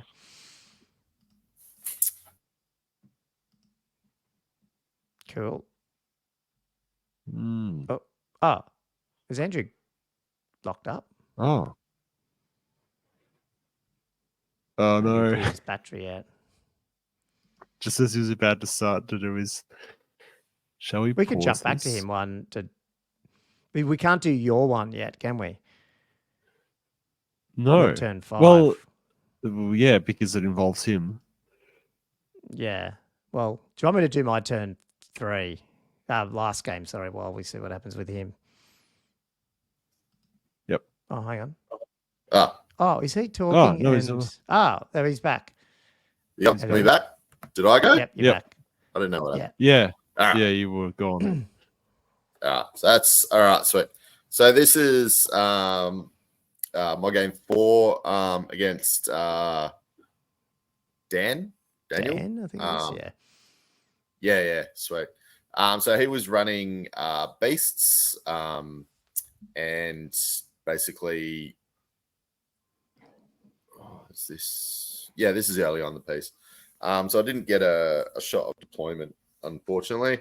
But yeah, we were doing the diagonal, and like Josh, we didn't roll for people and just didn't read it. So yeah, I'm just going off the diagonal deployment. I don't know why you guys have scored higher than me all game. You weren't playing the bloody missions. Yeah. So anyway, on the left, I had my dogs, and then I had behind the building there, I had my necromancer. Then I had ghouls, sort of towards the middle. This is that where you played ASB. Got all those so impassable things. We were doing this as impassable, and Dan told me I think I need to get clarification on this because I think it's not entirely clear. He was saying that basically a flyer can't fly over impassable terrain, and that you got to like wheel around it, which obviously was because there was a big piece of impassable terrain, and we were using the houses as impassable, so it did definitely restrict me. But at the same time, I think the rules aren't 100% clear because it's like if you fly, you ignore terrain. But then it also says you can't land an inch on top of terrain, which to me suggests that you can still fly over it. Yeah. I think you can't end your flight on the impassable terrain, but you can fly over it for sure. You ignore it while you're flying. The terrain says you can't move over it, so I mean, I don't know if that's like ground movement. So anyway, but I'll just say that that's a normal rule, and then special rules always override like normal rules, you know. So well, that's Well, anyway, I didn't sort of. It was one of these points. Was like I didn't want to start getting into it. We did have some issues. I think a little bit later, which we'll probably get into. Probably there was communication error on my behalf, and obviously he moved some of my models for me. But yeah, we'll hit that up later. But yeah, sorry. I had Gulsar in the center. I had my Terrorgeist and my Strigoi Ghoul King pretty much smack bang in the middle. And then towards the right, I was just running, I think it was another unit of bats and a unit of it was my Blood Knights and the BSB. He was running, so in reserve, his ambush. So you can see it on screen. He's got his 4 warbles there, the minotaurs, but they're actually in reserve. He had on his left, facing towards me, was a unit of 20 odd Vestigors. Had a BSB and a Lord or something in it, so it was pretty kitted up. He had a Gorgon next to them. Next to all them, he was running 3 Dragon Ogres in a unit. There was a piece of impassable terrain on his side, so he had a bit of a gap. And then on the right, that he was basically running a unit of Gauze, and in the Gauze, he had his level 4 Shaman. And then he was running a unit of like skirmishing Ungors, 10 odd. And he also had 5, not Harpies. What are they? Furies? Yeah. And they were scouting. So turn 1, I vanguarded my dogs up on the left-hand side around the building to come up on his flank towards his Ungors and his Gors. He scouted his Furies behind me. I'm not too sure. I wasn't too scared of the Furies because I'm like, they're probably War Machine Hunters. I'm like, I'll just ignore them. But yeah, anyway, first turn, I ended up, this is where we had a little bit of a disagreement, was my skirmishing bat swarms charged in because it was behind them was the Furies.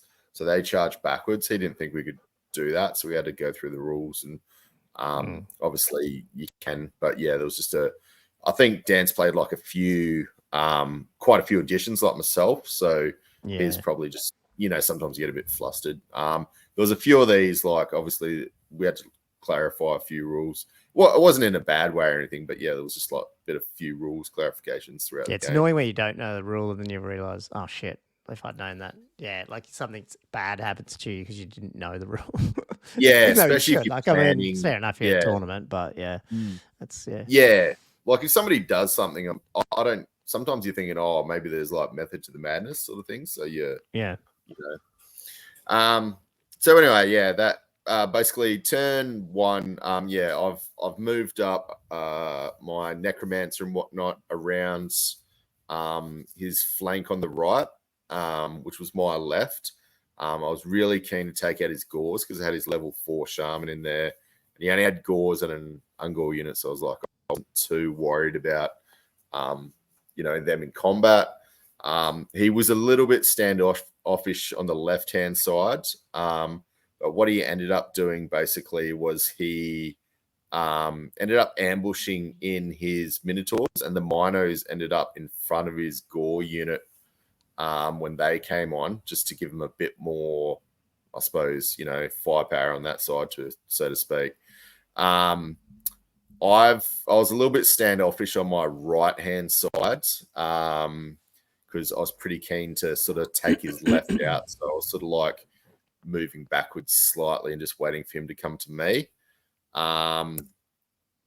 This is where I think we probably had the biggest miscommunication. And this was my fault, and I'd need to watch this in the future. So basically what's happened, he's sort of realized that I was going around to his left side. I was going to take out his Gore unit and all that sort of stuff with pretty much half my army. So he started moving, obviously, his the stuff in the center. So yeah, the dragon ogres and whatnot over. So I've chaffed them. And what I've done is basically I've charged my not my dragon, but my Strigoi Ghoul King into his minor unit. And at the same time, he had his Ungor unit off to the side. I've charged in with my Dire Wolves and my Necromancer on the Abyssal Terror. And when I did this, I made sure I had an overrun, and 100% I checked this into that Gore unit. So basically the overrun was going to go into the Minos and then into the Gores. And you can see from that picture that it does look like it's quite lined up into the Gore unit behind. It was like maybe 2/3 of a base. So it was definitely going straight forward. But the one thing I didn't do is I didn't tell Dan that the overrun went into and got him to check and say, these are going in, just so you know. So I didn't clarify. It was just like in my head, I checked it. And what's happened in this combat is basically I took out the Ungors. They've overran forward. Funnily enough, the Direwolves didn't make it into the side of the Gores, but the Abyssal Terror did make it into the side of the Doombulls. But what's happened there is he's taken the Ungors away, and because I'm on the other side of the table, I was just like, oh, can you move that up for me? So he's moved those models forward, I believe, from memory. And basically what's happened next is, so they contacted the Minotaur unit, that my Necromancer, which is also obviously in combat with my Strigoi Ghoul King, and then they got evaporated. And then they did an overrun. But the problem was he was taking his minor units off, and they're quite large models. I got quite large models. And what happened is my the front base of my basically the Abyssal Terror got pushed over to the side. So it wasn't no longer, once the combat was done, it wasn't lined up. But it should have gone straight forward and clipped the side of the unit with the overrun, basically. The issue we sort of had was like when I did come to do the overruns is like, oh, it's actually going to go past. And I said, look, I checked it before, 100% it was going to clip the unit. And then I think obviously he might have thought he said, I don't want to argue. He's like, if it did, it did. But I kind of felt bad because I'm like, oh, yeah, you know. So I know what you mean. I sort of like, felt a bit now I don't shit. want to do it because Yeah, I saw like, but then I'm like, oh, look, in myself, I knew it was. So I knew it was going to be an overrun into there. So we ended up doing it. Obviously, they went into the Ungors and then, the Gors. And then on his turn, we did the next combat. And of course, they just blew up, ran away. I caught them. So basically in the center, I chaffed his Dragon Ogres, as you can see.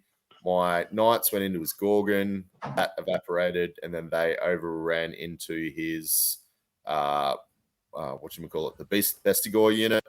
And then this is towards the end. So basically, pretty much everything's dead except for this Bestigor unit.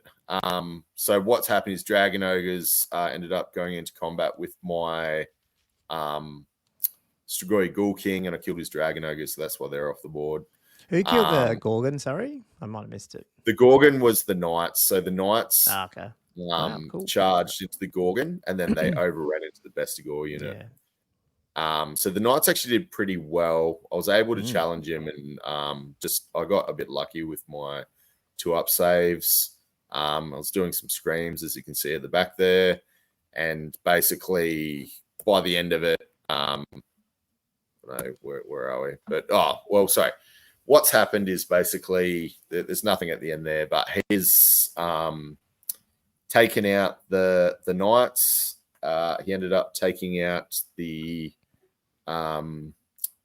bloody Terrorgeist with that unit, and then by that time I finally got my Strigoi Ghoul King over, and the Strigoi Ghoul King went into the unit, and then obviously just took out what was left. So yeah, it was. I didn't get a 20. I think it ended up being like a 14-6 odd at the end. What was it? 15-3. Sorry, against Dan. So yeah, it wasn't a bad game. It was just like it was a bit disappointing because it's annoying when you get those little things that sort of don't spoil it, but you're like, ugh. And it was my fault. Like I should have said, like it's just when you got a plan in your head, you're like, I don't want to tell them what my plan is.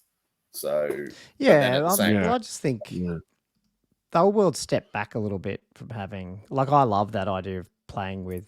What's it called? Like intent, like everyone understands what the game state is, and like obviously 8th was very much like that, where you could almost pre-measure everything, all agree on it. And then now 9th Age is a bit less like that.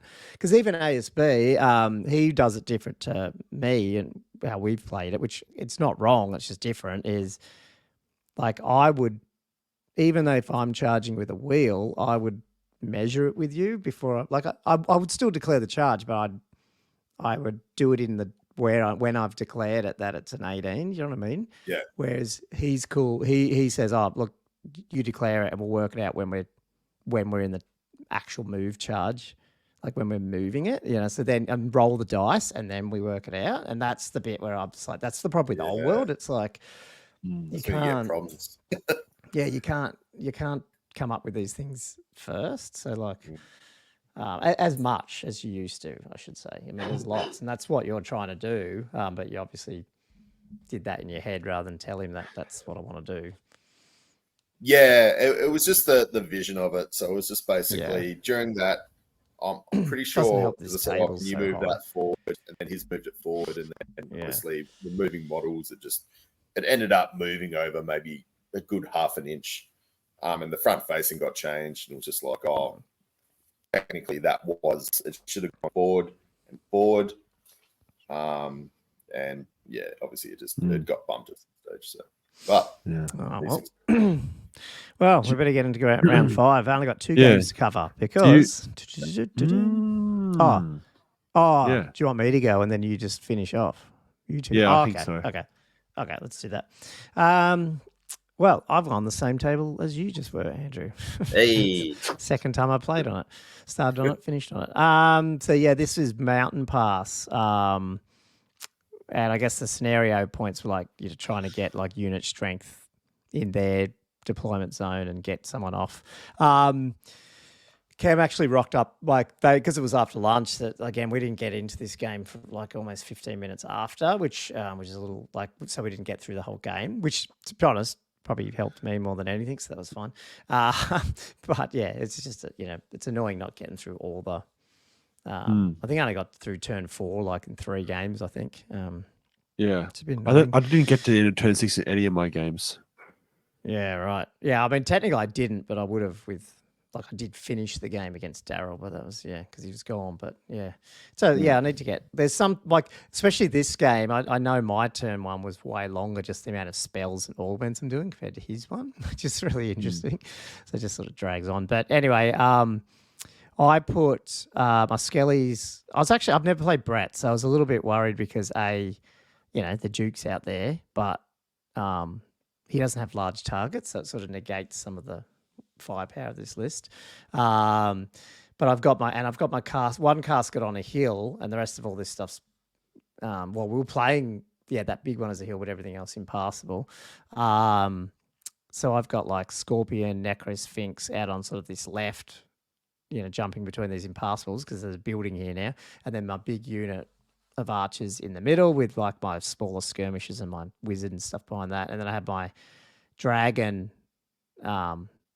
Over on that side, and then just a bunch of skeleton horsemen, all the skeleton horsemen. So that right flank was a bit crap, but it had the dragon, and then my left one had my other monster type thing. But he hard deployed, I don't know if I've got a picture, he hard deployed over to that right, like with all this stuff. Refuse flank. Wow. So I was like, oh shit, because I didn't, but then I did think, okay, well, if I can block some stuff up, my dragon can come through unhindered and hopefully get because those peg knights are there, but that's it. I was like, oh, maybe I can get over. And then by then, one of my skeleton horse dudes can just go up the flank. That was the sort of plan. But not knowing how hard things hit or not, I was not sure at all. And he's got the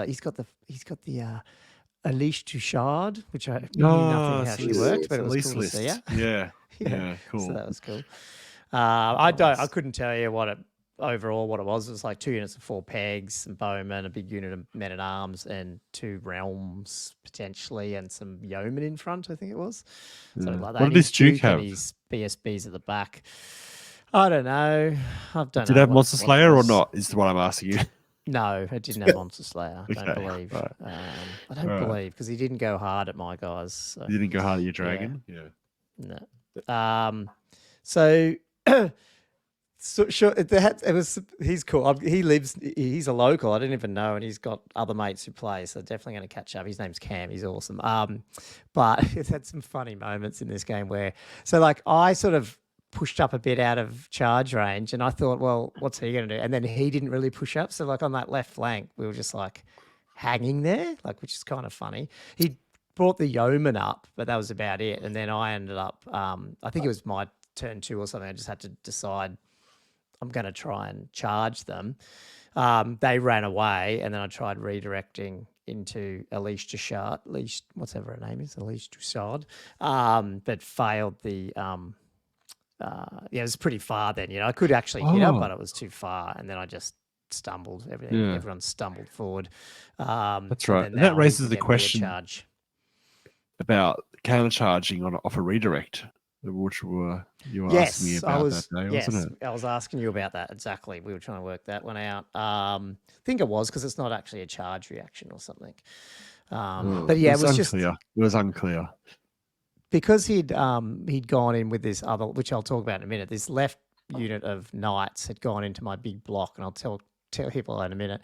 And that's what left her a little bit vulnerable. That's why I tried to go in. But anyway, so this unit of Realm Knights, which is only one guy right in front, if you can see if people are listening, watching, he had this unit of Realm Knights, and I had nothing else to shoot at, so I was it's so annoying. That Plague of Rust, and it's got me. You know how I picked Plague of Rust in my lore familiar? I never got to really use it against. That's half sort of the reason. Well, not half. It's some of the reason why my dragon just whiffed bad even against Ben's Knights. It was a perfect use case for those Chaos Knights, debuff them going with the dragon. But because he's got Infernal Puppet, I could never bloody get it off. And in this one, I think they were just too far away because it's quite already dispelled or whatever. So I was shooting everything I could at this unit, but I actually did start getting through them, and he had like 3 left at one point, and he just went, "Oh fuck!" And then his mate was there too, and he's like, I should just do it." And then he went in, and I killed more on the way in. It was just this one dude just left, and even shortest path was against my wizard, which was it just happened that way. And he actually survived one round, and I pushed him back, and then I shot him to pieces again. And so he's going to try and bottle the guy up with a crap ton of Boromir-looking arrows over him, because he literally survived. That dude must have got hit with, like, it felt like I was rolling about 50 dice over like 2 rounds of shooting, probably 1 or 2 rounds of shooting and 2 stand and shoot reactions, or 1 stand and shoot reaction, I should say. Yeah, it was quite funny. He eventually obviously did die, but he held up. He should be definitely promoted, which is kind of funny. But yeah, because of failing those charges, his other realm knights and his duke just wiped my Necrosphinx, overran actually into my Scorpion out there. My Scorpion held for a turn or 2 against the duke because it just was rolling bad, and I can't remember what happened. I rolled regens or something, and he hung around a bit. But then he did hit my first casket out there, and then it blew up, and did some wounds to some, I think it blew up his peg knights, but didn't hurt his duke. And then we're getting tight on time. So actually sort of more talked out turn 4, because these realm guys, they would have just stuck there for a bit. Basically what ended up happening is I gave him the other casket because his duke would have easily just flown over and got it. And I think my dragon, so I don't even think I had pictures of this. That's annoying, because you're probably going, well, what's your dragon doing? My dragon got charged by the 4 peg knights, and it took, it took turns just to kill 2. They ran off and bumped through that other building fucking thing there, and I couldn't get them. and then he just proceeded to fail. I was too far to get to the men of arms. Like if we'd played 6 turns, my dragon would have got to the men of arms and then eaten them. But those peg knights just it was sucked. I just couldn't get through. I don't know what happened. I killed 2 over 2 rounds of combat, and then eventually broke them, but they got away from me. I was like, it's very effective chaffing of the dragon. Yeah. Oh, it was. I didn't expect that. That was good to know. The only thing that I was in hindsight thinking if it would have done anything points wise, because I lost this. I lost this 8-9, or not like 8-9. It wasn't until after the game that I went, oh shit, yeah, I gave you the casket, but we should have blown it up. Plus, that's all. I just said, oh, I'll give you the casket turn 4. I won't be able to do anything. And then I realized, oh, but hang on, he would have had to charge me in his turn, and I had the first turn, so I would have had 1 more shot of that other casket into his duke. I didn't take. Right. We didn't play the magic phase because I went, oh, I can't shoot them. I didn't even think of the casket. Because in my head, I'd already given him the casket, because I just went, we're going to kill the casket. Like that. Oh, no, this wasn't until later that I went, ooh, 1 more. Because I would have debuffed his leadership probably. Well, maybe. And then I would have taken a shot. Yeah. So I could have, it still would have been like a pretty high roll to do, but it would have been something that might have given me a bit more. Did he have any wounds on him at all already? I think I can't remember if I'd got 1 or 2 through. I don't know. I hit him with a laser beam once, but I think he passed his leadership. I debuffed him and he passed it. That's right. He rolled a 4. So I just hit him with a D3 strength 3 -1. He ended up saving it all. That's right. So yeah, he probably was still going to be fine, but you never know. But that's what happens. Cool. Anyway, so yeah, I ended up on 38 points. So pretty bad, but it was fun. It was a good weekend for me, so it wasn't too bad. I'm not quitting Old World just yet. No, good. Glad to hear it. Glad to hear it. So, final game, eh? Final game, and we got drawn against each other. Me, Andrew, and me. It's such a nice opponent, Josh. So excited. Such a fun game. Oh man. No, I was so keen because it turned out we didn't really get a chance to really play each other any other time during the weekend while I was up. So yeah, it was nice to be able to do it during the tournament instead. Yeah. And we did it on the Mountain Pass scenario, which we just prefaced as being our least favorite scenario. And I think my opinion was sort of solidified playing this game. Well, not that this was a bad game at all, but it just felt like, I'm just looking at your deployment, Josh. Yeah, God. I'm trying to fit into all those impossibles. Oh, I mean, that wasn't the why I didn't like it. It was more that there's nothing else between the battle lines. Like, yeah. I don't know. I just felt like we just ran at each other and went push. Yeah. Because I mean that impassable in the foreground, like, I've got the Peg Knights behind it. They'll just fly over them. That's fine. The other one was a hill in the far corner, and then the men at arms just fit in front of the Sphinx. This big desert themed table. Right. Yeah, so they're okay. They're okay. Yeah.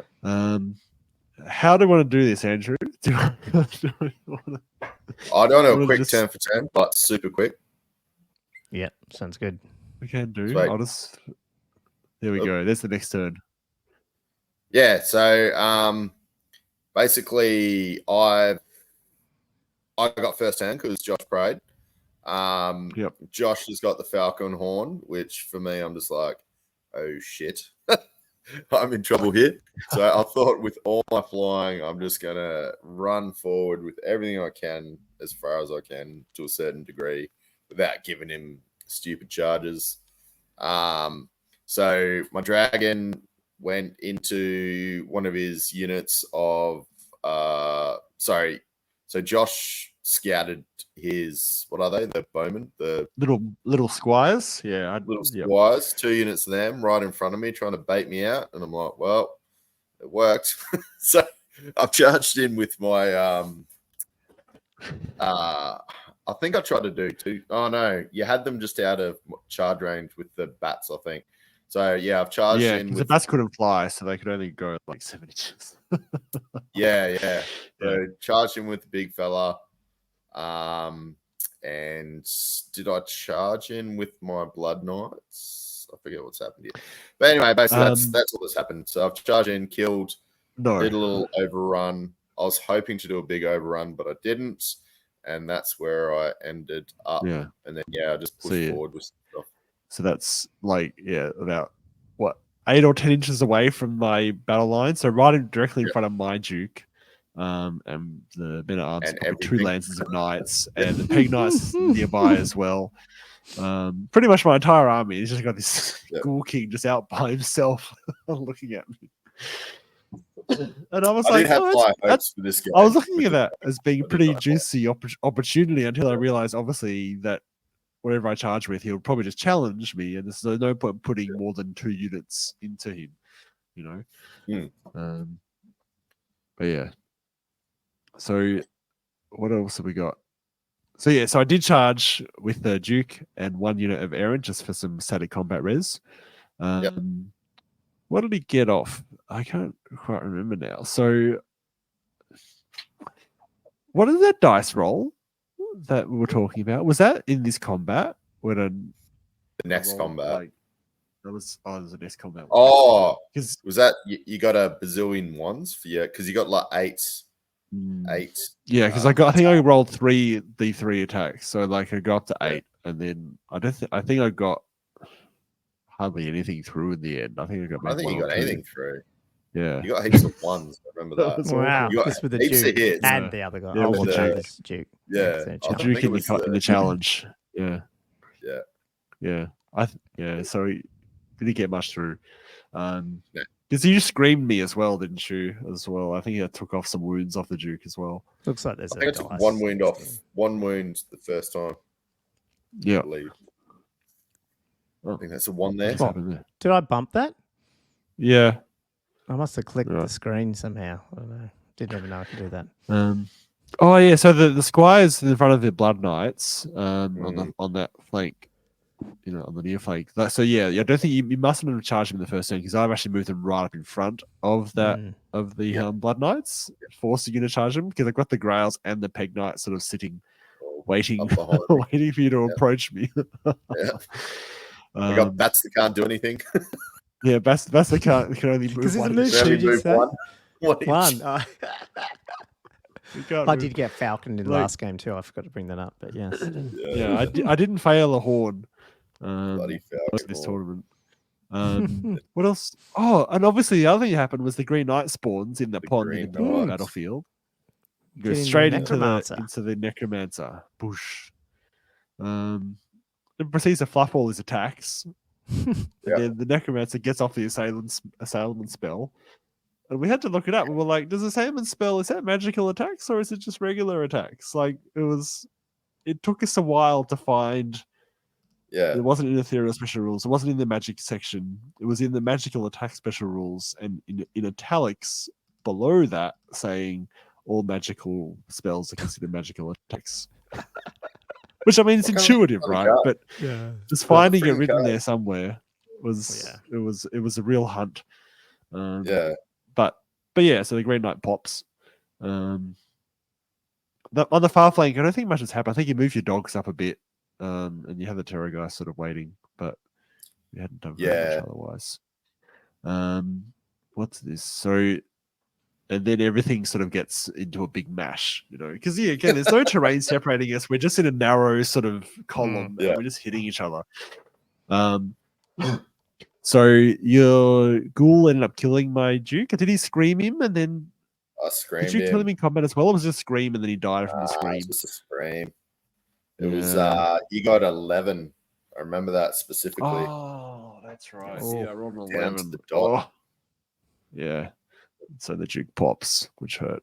But he'd already done his dash. Like he only does his damage on his charge, and then after that, it's only 5 attacks. It's only 5 and not hatred anymore. So. Like, to be honest, me charging in there was just because I felt like I had absolutely no choice. Like, you just position yourself so aggressively. Do it to you next turn. And my list wasn't built for killing big things, but I felt like in this case, I just had to throw him in to just hope for the best. I don't know. Would you have thrown him up like that if he had Monster Slayer? If that Duke had Monster Slayer? Would you have been so aggressive? I don't know. Well, I had to move up anyway because, I mean, you're taking the movement away from me with the Falcon Horn, which really, you've got the maneuverability. So, I mean, yeah, definitely, that's true. See, that'll hang it back to the board. I think, because this is like turn 2 or something. This is ridiculous. Yeah, it was. It's happened so quickly. Yeah, because the Green Knight pops up again. I think the second turn I rolled a 4 up. Like he just came back to life immediately, charged into the Necromancer again. This dude. I can't remember if he killed him that turn or whether it took another turn. Nah. You did some damage to him, but he did. Yeah. He started whittling the Necromancer down. And in the foreground, the Grails and the Pegs do go into the Blood Knights with the BSB. I think I whiffed a little bit because I don't think I did quite as much damage as I was hoping for in that combat. Because you did end up, I think there was still 2 or 3 guys left. Yeah, Blood Knights are good. They are good. Yeah, they are tough. In the far ground, I think I charged the other Terror guys with the Realm and the Pegs. Because I was going to do single charge, but I was like, oh no, look, I really should put 2 in because you had the ghouls and the other the bats nearby as well, and I was initially going to charge the ghouls with the Pegs, but then I was like, look, I should really get 2 things into the Terror Geist. Didn't really help because I only did like 1 wound between both those units on the Terror Geist. It just hung around anyway. And then the ghouls and the bats charged the Peg Knights. But I think I was saved a bit, really, because the following turn... Wait, that's the last one. The following turn, the Necromancer dies, and then these things start to crumble, right?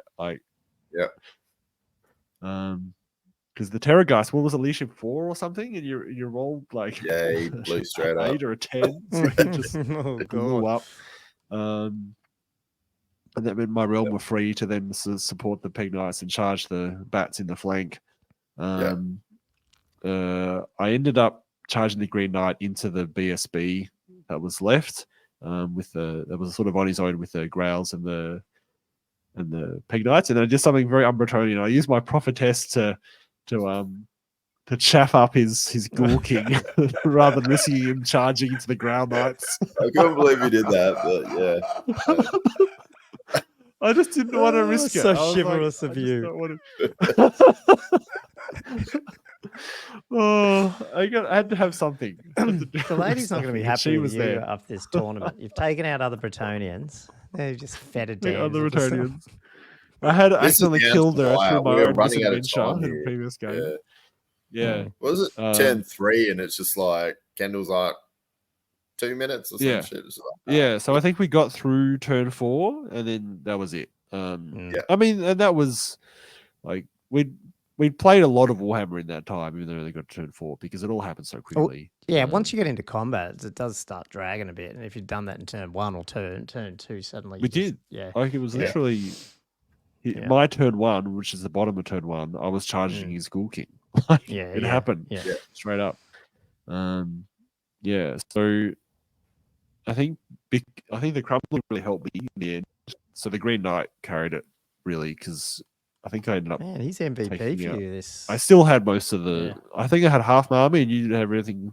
I think the Ghoul King was left. Ghoul King, yeah. So it ended up being 10-5 in my favor on battle points. And then we worked out if I was able to move all those units like with the overrun, and then move like the following move, then I would have been able to get the bonus points as well. So it's 15-5 in the end. Nice. So yeah, it was really cool way of capping off the weekend. Yeah, no, that's awesome. So you guys came, like I ended up at 38, but Josh, were you in your, was it 60s? Was it? What did you end up in? I got to 58 points. 58. So I ended up coming 7th. 7th, which yeah. I was very surprised about, to be honest, because I felt like I hadn't got any big wins apart from the last one, but everything else was really tight games, really narrow defeats, and I felt like I wasn't scoring very many points. But I guess because I think the whole game, the way the victory points account, I think everyone wasn't scoring. Everyone was just sitting in that middle many zone. points. Yeah, exactly. No, totally. It's important. And then I was looking at the scores because Andrew, I think you ended up, what was it, 19th or so on 49, and I think looking at the score between number 6 and where you were, there was a 10-point difference. So Andreas was 6th on 59, and you were 19th on 49, and there was, that's 15 players in that band. Of just 10 points. So I think that sort of mid to high table was really, really tight. I didn't mind. I actually liked that 15. It's a bit weird that you couldn't always be 20 zip. I think it'd be cool if they normalized it somehow, but I liked how it was like so much points for the scenarios, and it was the 15. I didn't mind that. Yeah. Cool. Anyway, sorry, you go. No, you go. Were you saying something? No? He was going to say something or not? I thought Andrew was I was just agreeing with this. Yeah, I thought he was going to say something. Oh, right. Just saying, That's all good. Any other closing thoughts on Castle, though? Before we're getting on, so I was just thinking we might have to wrap it up. But thanks, Kendo. It was great. Yeah, it was good to have it back, and it's getting bigger. Hopefully next year it's back to where it was, especially if these releases are coming out like they are. Get onto some chaos soon. See how we go. Yes. Some more games in, Andrew, next week or something. Yeah. We'll have to have a chat. I'm keen. Get a game on. Some playoffs going. I did have one present for me waiting when I got home that arrived. Ooh. Did you? The Ultra. The Ultra had appeared a week earlier than predicted. That doesn't even look like the same room. It's so clean. So I cleaned everything up. I spent the whole day today just cleaning it up. I was like, I can't have all this resin everywhere and putting a new toy in. So awesome. I sprung for the wash and the secure. I was going to say, they're new too. You got the wash Yeah, they're station, new. the UV thing. I finally got them. Awesome. You'll be pumping them out. I got sick of having to rotate things in the sun and having, especially the tiles, just warp slightly. It's like, so going, fine, I'll get it. Give us an update on that. I'll do a review once it's done or something. I don't know. I just want to hear how it is, especially that weird vat pulling thing off and how it works. So. It's so different. Like it's like the build plate doesn't move very much. It's all the vat going up and down. I'm like, what the hell? What is this? This is so weird. Completely new world to the Mars 3. Anyway, cool. I'll wrap it up though, guys, so we can get to bed, and I'll get this episode out sometime tomorrow. Cool. Thanks for listening to another Old World Fanatics, everyone. If you enjoy our weekly ramblings, don't forget to leave us a 5-star review and hit like, subscribe, and all that stuff on YouTube. And once again, if you want to join our Patreon, go to patreon.com/oldworldfanatics, and you can join there and check out the tiers. But until next time, guys, thanks for listening to another episode of Old World Fanatics. See you next week. All right. Yeah.